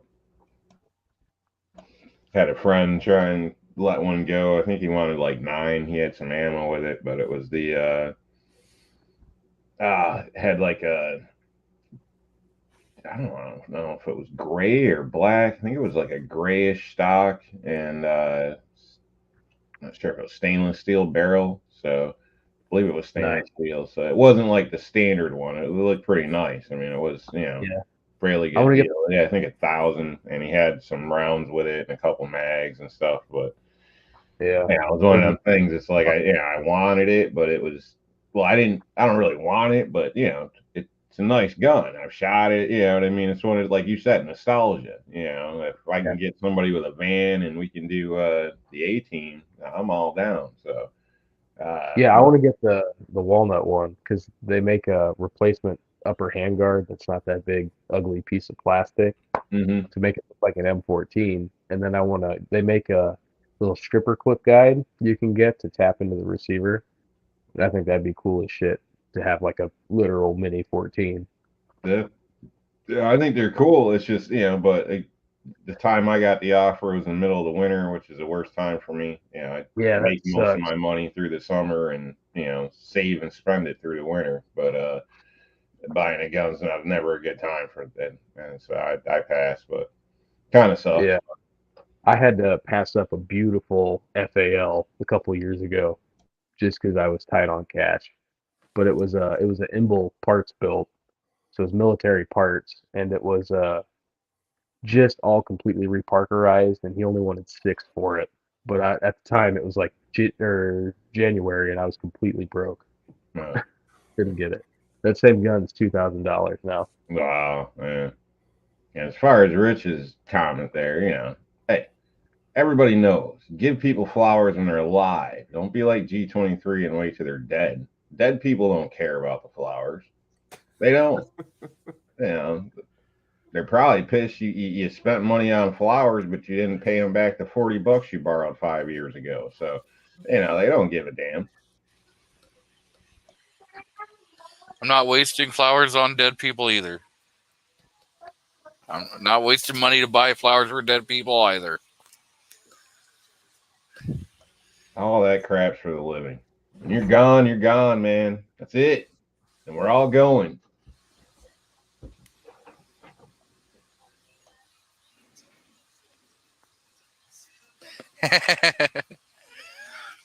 Oh, defense has a great question for you, Rob. I'll let you read it.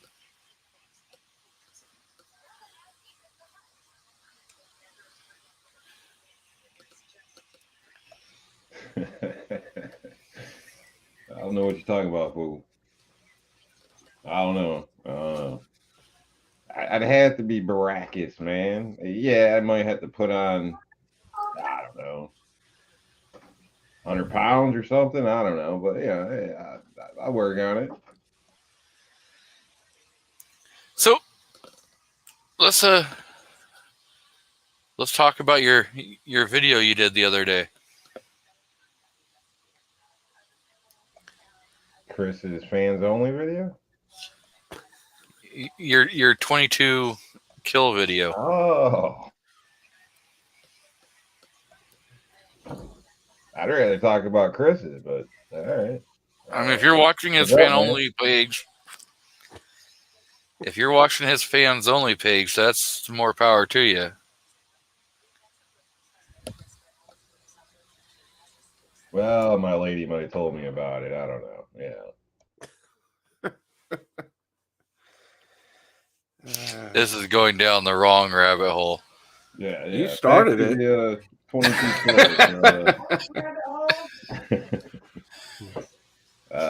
yeah, I threw that up. That was due to a comment somebody mentioned off the video prior to that. So I figured I've been wanting to do a 22 kill one. I'll be honest.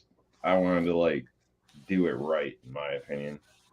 I wanted to be out running in the mud and had the lady drop me in a puddle and make it nasty. Just do it right.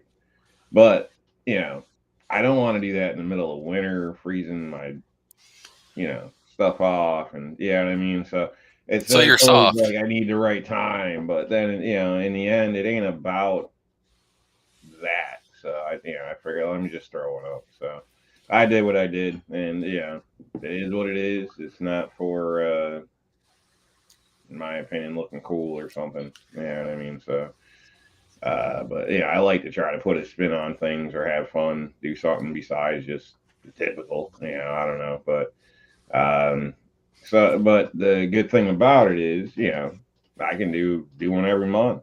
You know what I mean? I'm sure you guys would get tired of watching them, but you know what I mean? It's not just, again, it ain't about me. So, you know what I mean? Yep.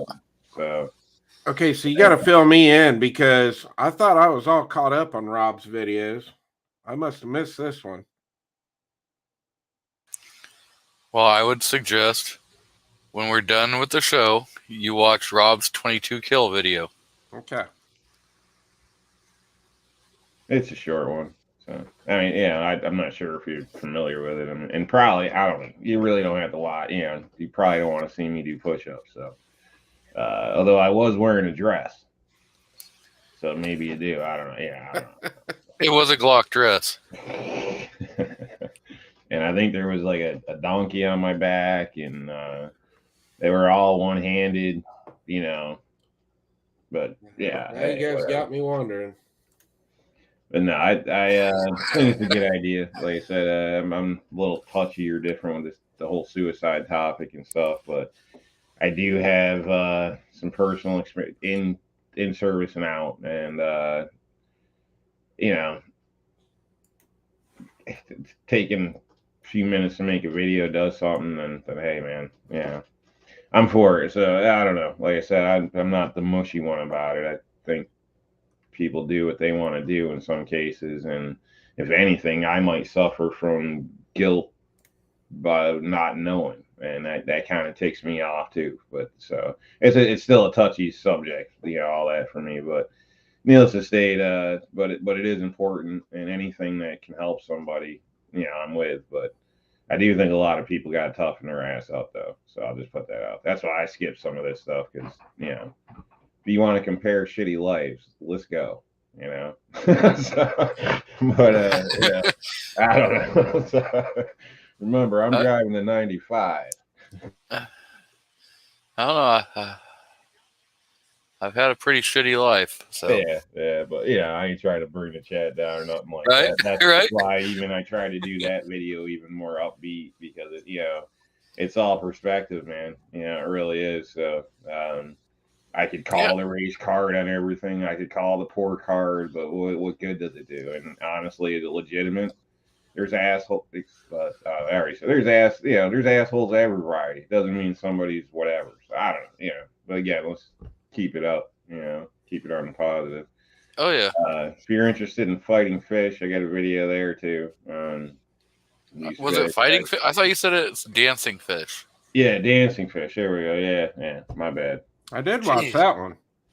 I didn't watch it, but at least I knew what the name of it was, unlike the person who produced it. I've been doing a lot. I was.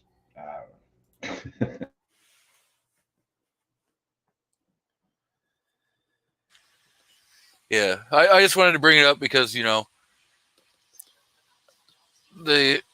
is for a good cause. 22 Kill does a lot of good work out there, bringing awareness to veteran suicide. So, and it is a cause that I do support a lot. So yeah,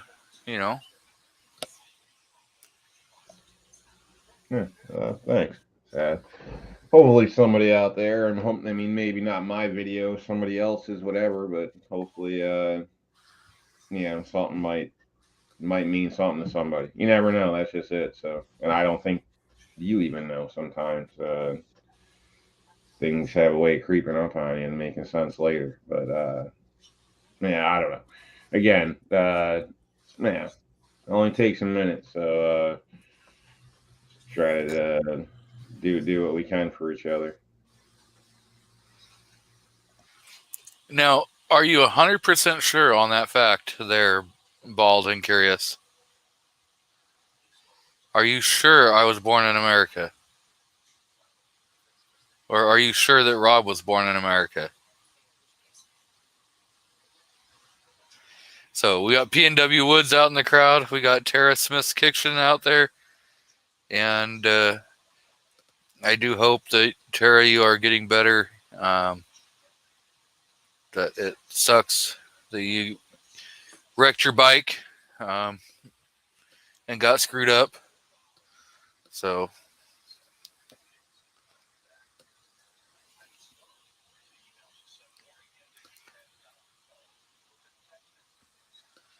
yes. Well, anyone have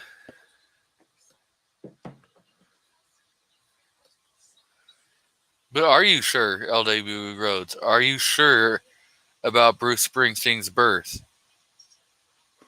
If you guys ever want a depressing chat, I could probably go over the list of people I know that aren't here anymore. Yep. I know quite a few that have taken themselves out. Yeah, crazy deal, man. So when are you making your video, G? Come on.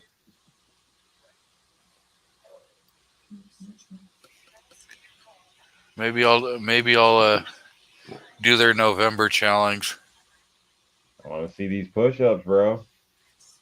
I don't care if it, takes 20 days and you do one a day. You can cut it up, slide it in nice, and it'll be good.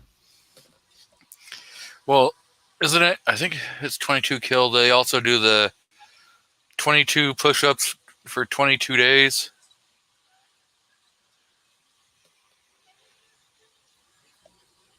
I know they have that. I don't know if it's them that does it. Done daily for 22 days? Yeah. You do 22 push-ups every day for 22 days. That's cool. I mean, in a way, it's like something to do anyway, but at the same point, I don't think everybody's going to want to see 22 days of the same guy doing push-ups. Right. Maybe do it for 22 days. They might like to see me and G trying to do 22 push-ups a day for 22 days. I mean, we're pretty big dudes. Hey, man, you guys should do a few. So seriously, like, all this badassery, your badass guns, all this cool stuff. Fitness, man, mobility. That's what's key. Got to be able to move. Anything you can do. You know what I mean? So I know that people have different restrictions, back problems, knee problems, this and that, but you should always continue to push yourself, man. Don't give up on yourself. Yep. Not trying to say anything about it, but there was a time I didn't look like I do. So I can tell you that. And I still have stretch marks from that point. So, and there was some, embarrassing moments that tailored who I ended up being later in life due to this. So I've been on all sides of this stuff, trust me. So it's you'll be happier. The healthier you are, the happier you are.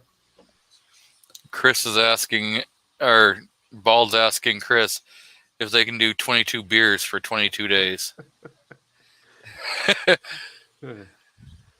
Probably in my 30s and 20s, I could have done it. I don't know if I could do 22 a day now. I mean, if you're going to do something like that, at least make it worth the while and do 22 tequila shots for 22 days. Oh, God, no. No. Man, if you got to, hate start tequila. off with 5 a day every other day and then move it up to 10 or whatever. You know what I mean? Those little steps. Seriously. You only shorten yourself. We got Ghost Rider USA out in the crowd. So.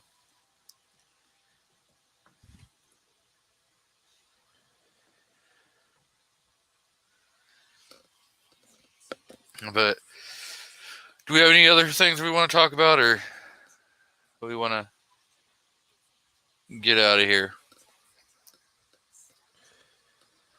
I got to get the rest of my stuff packed up for my match, so I can hang out or go. It's totally up to you guys.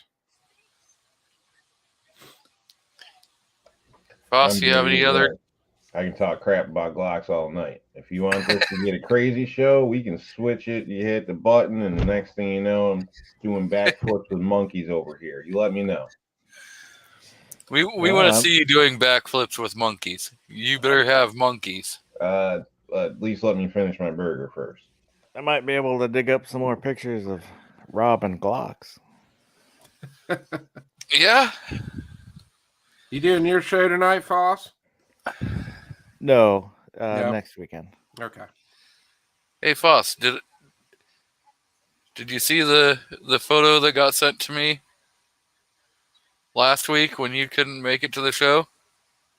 Yeah, I think you sent it to me. I think. I'm pretty sure I sent it to you.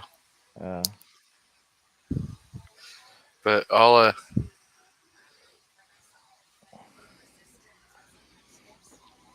You guys bring up gun mistakes, but there's gear mistakes as well. So that could be something if you want to run with it. Oh my gosh.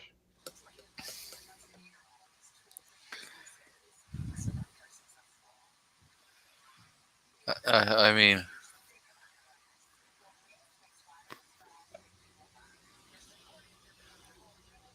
isn't that Mexican Street Fighter? I think that was supposed to be one of those luchadors.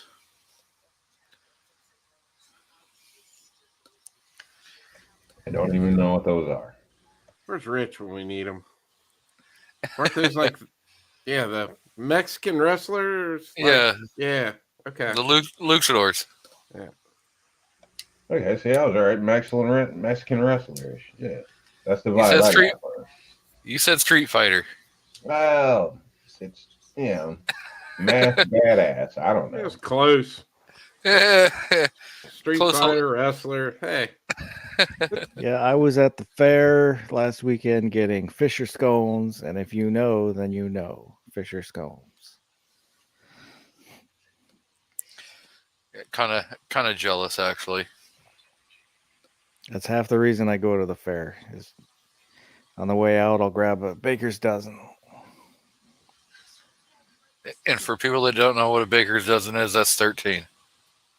Well, I knew that, but what did he get again? They're scones made by Fisher. Okay.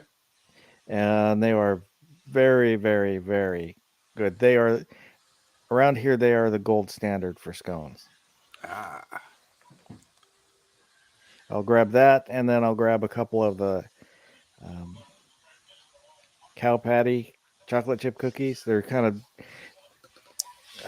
like 6-inch chocolate chip cookies. Cow patty. They're really good.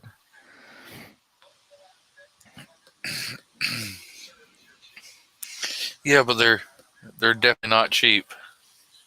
see, Rob Yeah, had those me. weren't shrooms. Rob possibly had me motivated to do push-ups, but now Foss has me motivated to eat chocolate chip cookies. It's all in moderation, man. Man, Yeah. it's I, just, I, I'm I getting have, pulled in all Deserve a kinds of couple directions cookies here. if you do some push-ups. you know, Chris, I have an idea for us. Right? Okay, Have let's hear it. have the cookie vertical, right? So as you do the push-up, you can take a bite of the cookie. There we It's go. Now, reward for the cookie, reward for the push-up. see, Rob almost had me motivated to be a better person, and then Foss brought up chocolate chip cookies. Yeah, Come on, Woods. It was man. You the got spring fair. you got a good lady at home, or I believe, or combined somehow, some way. You got kids you don't hate. None of them have tried to kill you yet, right? Oh yeah, Decent vehicle. You get to go out, do your shooting sports. Life ain't bad, bro. Like, we just want you around, dude. yeah. The only thing I'm Sylvan definitely Salmon around. is gonna do is, I don't know, maybe the wife will make you sleep on the couch a couple nights to stay away from her. I don't know. But it's not gonna hurt you. And plus keeps you around for the grandkids, things like this, mobility. It doesn't matter till it does, and when you're already at that point, it's kind of crappy. So Yeah. you can do it, man. You're doing good. Look at you, you're badass. Look at Foss. I mean, hopefully he hasn't given it up. So, motor And skills, going through the motions, hitting your P- blocks, mid blocks, high block, blah blah blah blah blah. All this, P- I'm still hoping you're on it, man. PNW is 23 absolutely. does like what do they call that? Skull checks you on the curb when you're not looking. So I'm sure he's still practicing his sneaky gangster tactics. So, come on, guys. Let's get better. Motivation. PNW Woods is absolutely correct. It is not and never will be the Washington State Fair.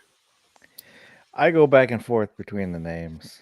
I mean, Man, it's always been the Puyallup Fair. And for people to see how it's spelled and try to pronounce it, it's funny to hear them. Chris is looking at how it's spelled on the screen and trying to pronounce it in his head. You can see it. Puyallup. Yeah. Close.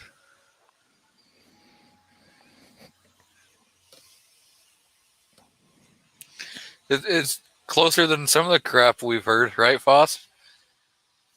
Yeah, usually you get like Puyallup or something like that. But it was, How do you pronounce it? What's that? How do you pronounce it? Puyallup. Puyallup. Okay. Yeah. Yeah, it was, it was a county fair, but ended up being the biggest one. So they designated it the state fair.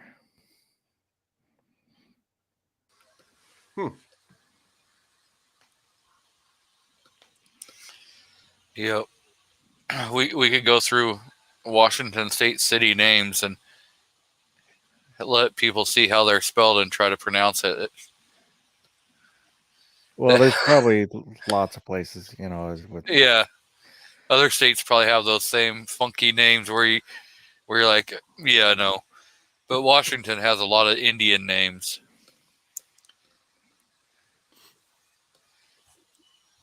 Like USK.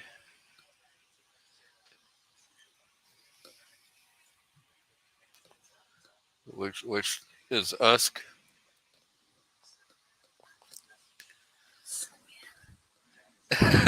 The wife throws out squim. Sequim.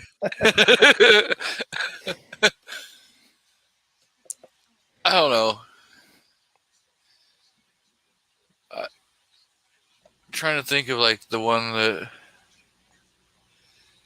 you hear a lot of them that when you see like when actually spelled, they can't pronounce that. Wenatchee or Well, that's like Enumclaw. uh-huh. Anybody not from Washington calls it an claw. Or Cleolum. You got. So you guys have bought any gear that was straight crap? Any lessons learned from that? Who hasn't bought straight crap gear? Yeah, I've only bought a couple straight crap things, honestly, and everybody's claims they have a box of holsters with 50 holsters. I didn't go through all that, so that's not one of them. I don't have those issues. I don't know. Well, But you buy anything direct, any specific item that you bought that just does not do what it's supposed to do. So Pro mags. Oh. I cringe every time I'm on a Facebook post or something and I see somebody say, I'm going to go buy a Pro Mag. I'm like, yeah, don't do that. Please don't do that. ETS mags? Sometimes they work. Yeah, they're hit and miss. Yeah. But you drop one and they will crack. If they land on the feed lips. Well, that's true. Now, to be honest with you, like when I'm out training for USPSA, I actually use ETS mags to drop on the ground. I don't think I've ever had one hit the feed lip. Maybe, I don't know, but that's the mags I'd rather tear up than start tearing up my factory Glock mags. I like the SGM tactical. Now, those are the Korean ones. Maybe. I think I have a couple of those. And, they got the metal insert. They're pretty much OEM mags, but they're way, way cheaper. And you can get the fun sticks for... Yeah. I got... Go grab.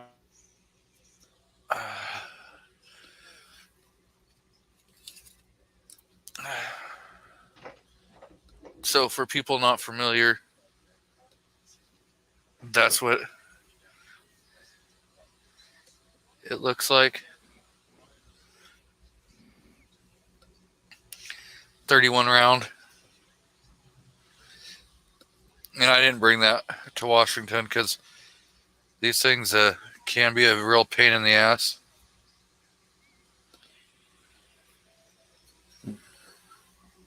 There's Pro Mag count, and for the M&P Gen 1, whatever, 9mm, they work. For the AR, they work.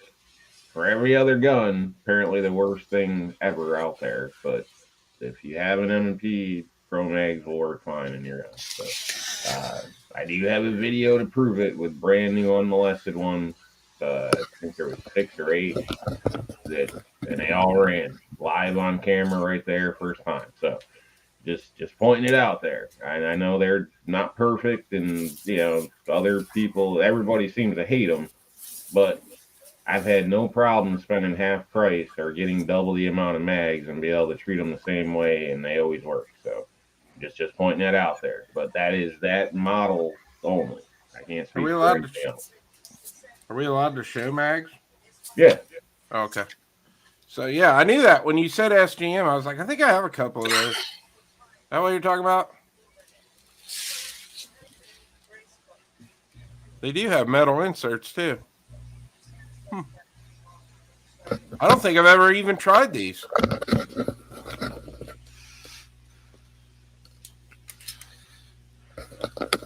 Seems like a decent mag. Yeah. They're not bad. I bought a scabbard from I think it's North Star or N Star. NC Star. Yeah. Oh man, dude, it's like the biggest waste of money. I'm telling you. ticks me off too because I like the shotgun, so I figure, in some cases, hiking, things like that, I'd like to have it, be able to pull decent access. Obviously I can keep it slung and this and that, but I figure the scabbard's nice. It's not going to scratch on everything as I'm running through the woods, this and that. It's not likely I'm going to need it. I just want to have it. And if I can get some target practice or something in, but man, I don't know who the heck designed this thing.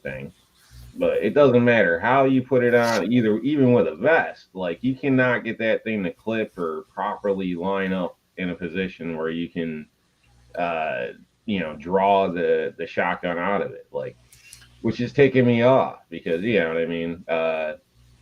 I'd like to be able to use it. I'd like to be able to use it on an ATV or if I'm riding a bike or, you know what I mean? Not a bike, but, motorcycle, whatever. It just kind of, it's upsetting. But yet, every movie I see, dude pull the scabbard out it's just like it's perfect, like your side hole. You know what I mean? Like, wow, I don't know. Is there a difference? Does anybody have experience with these? I've It's a never movie, really so it's probably rigged to work worked with them exactly how they need it to work. You think they're rigged to work? Yeah. Well, I'm not saying that I don't have one. I've never used one, but for the movies, they'll make their equipment work exactly how they need them to work, whether that's how they work or not. Well, I don't know. I guess buying it wasn't expensive, but it didn't work out, man. Didn't work out. It doesn't do. I guess if you strap it down to like a rack on a 4-wheeler or something like that, it would probably work. But there's no way I can get it to work properly, which really upsetting. Just figure I'd throw that out there. I don't know. Like I said, maybe somebody's got scabbard tips or something. Didn't work for me.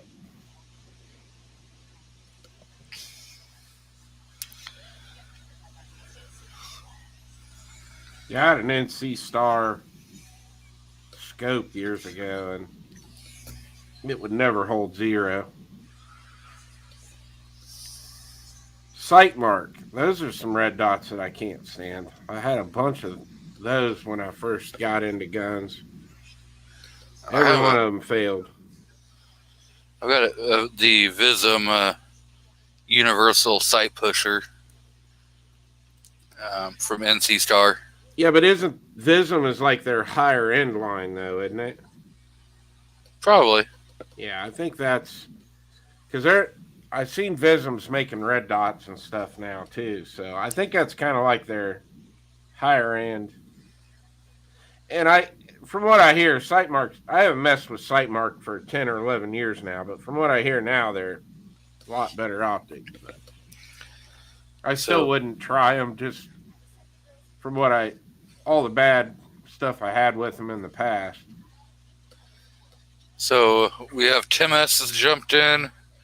Mario Molina, who's been out there for a while. Tactical Fuds out there. Tim S.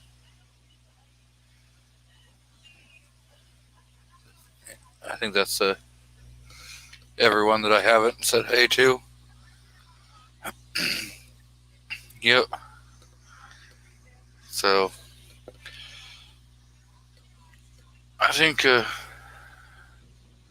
we'll go through, do our closing plugs, and if nothing else, we can BS in the back for a while. I see we got Alaska One Andy out there, so welcome. Mr. Rob D, you got anything you want to plug before we get out of here? I mean, some videos up recently, but might not be anything you're interested in. I don't know. Maybe go check them out, whatever. Obviously, check out each other amongst the chats and whatnot. Support one another. RNL Displays, if you want an American-made display stand. American-made by me. Go check those out. Chris has a code there. G has a code, G23. So Chris 740 So anybody looking? Other than that, starting to get nicer out there, and everybody doesn't live in the same area I do, but take advantage, get outside, folks, do something. Got to live life. Can't just sit around and watch it all the time. So, I just wish everybody the best, and that's all I got. Go ahead. And I just wanted to say, what's up, party people? How's it going? Mr. Chris, you want to plug anything you got going on? Thanks for having me on. I appreciate it. Appreciate the side chat. I had a lot of great questions. Always a great time sharing the panel with Foss and Rob and you. So, no, I just like to have everybody in the side chat come over and hang out with us Wednesday night, 9 to 11 Eastern, with the Wednesday night live chat. And G's my co-host. So if you guys aren't doing anything Wednesday night, swing over there and check us out.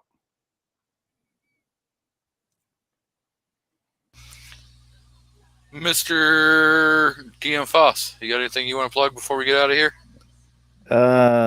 You can support G23 on Patreon. It's patreon.com/something or other having to do with G23. Go look him up. So you're going to be doing a Wednesday night live stream? Yes. No overnight this week? No, next weekend. Okay, so. And I actually made it to a mouse party last Wednesday, so it's kind of fun. What time does the mouse party start in my time? Midnight, 12:30-ish. Oh, man. That's why I never get to watch one live. Do you gotta wait in line if you bring cheese for the door guy or what? Depending on what kind of cheese it is. I hear he's a cheese snob. I don't know, like cheddar, Gouda, something like that. And you're cut to the front of the line. Cool. Good to know. One of these nights, one of these days, I'll just have to take Thursday off. Come hang out on the mouse party. You're always welcome. I made it because I was up with acid reflux. So yeah, God, that's the worst. I couldn't sleep. I'm like, well, I might as well go hang out with Foss.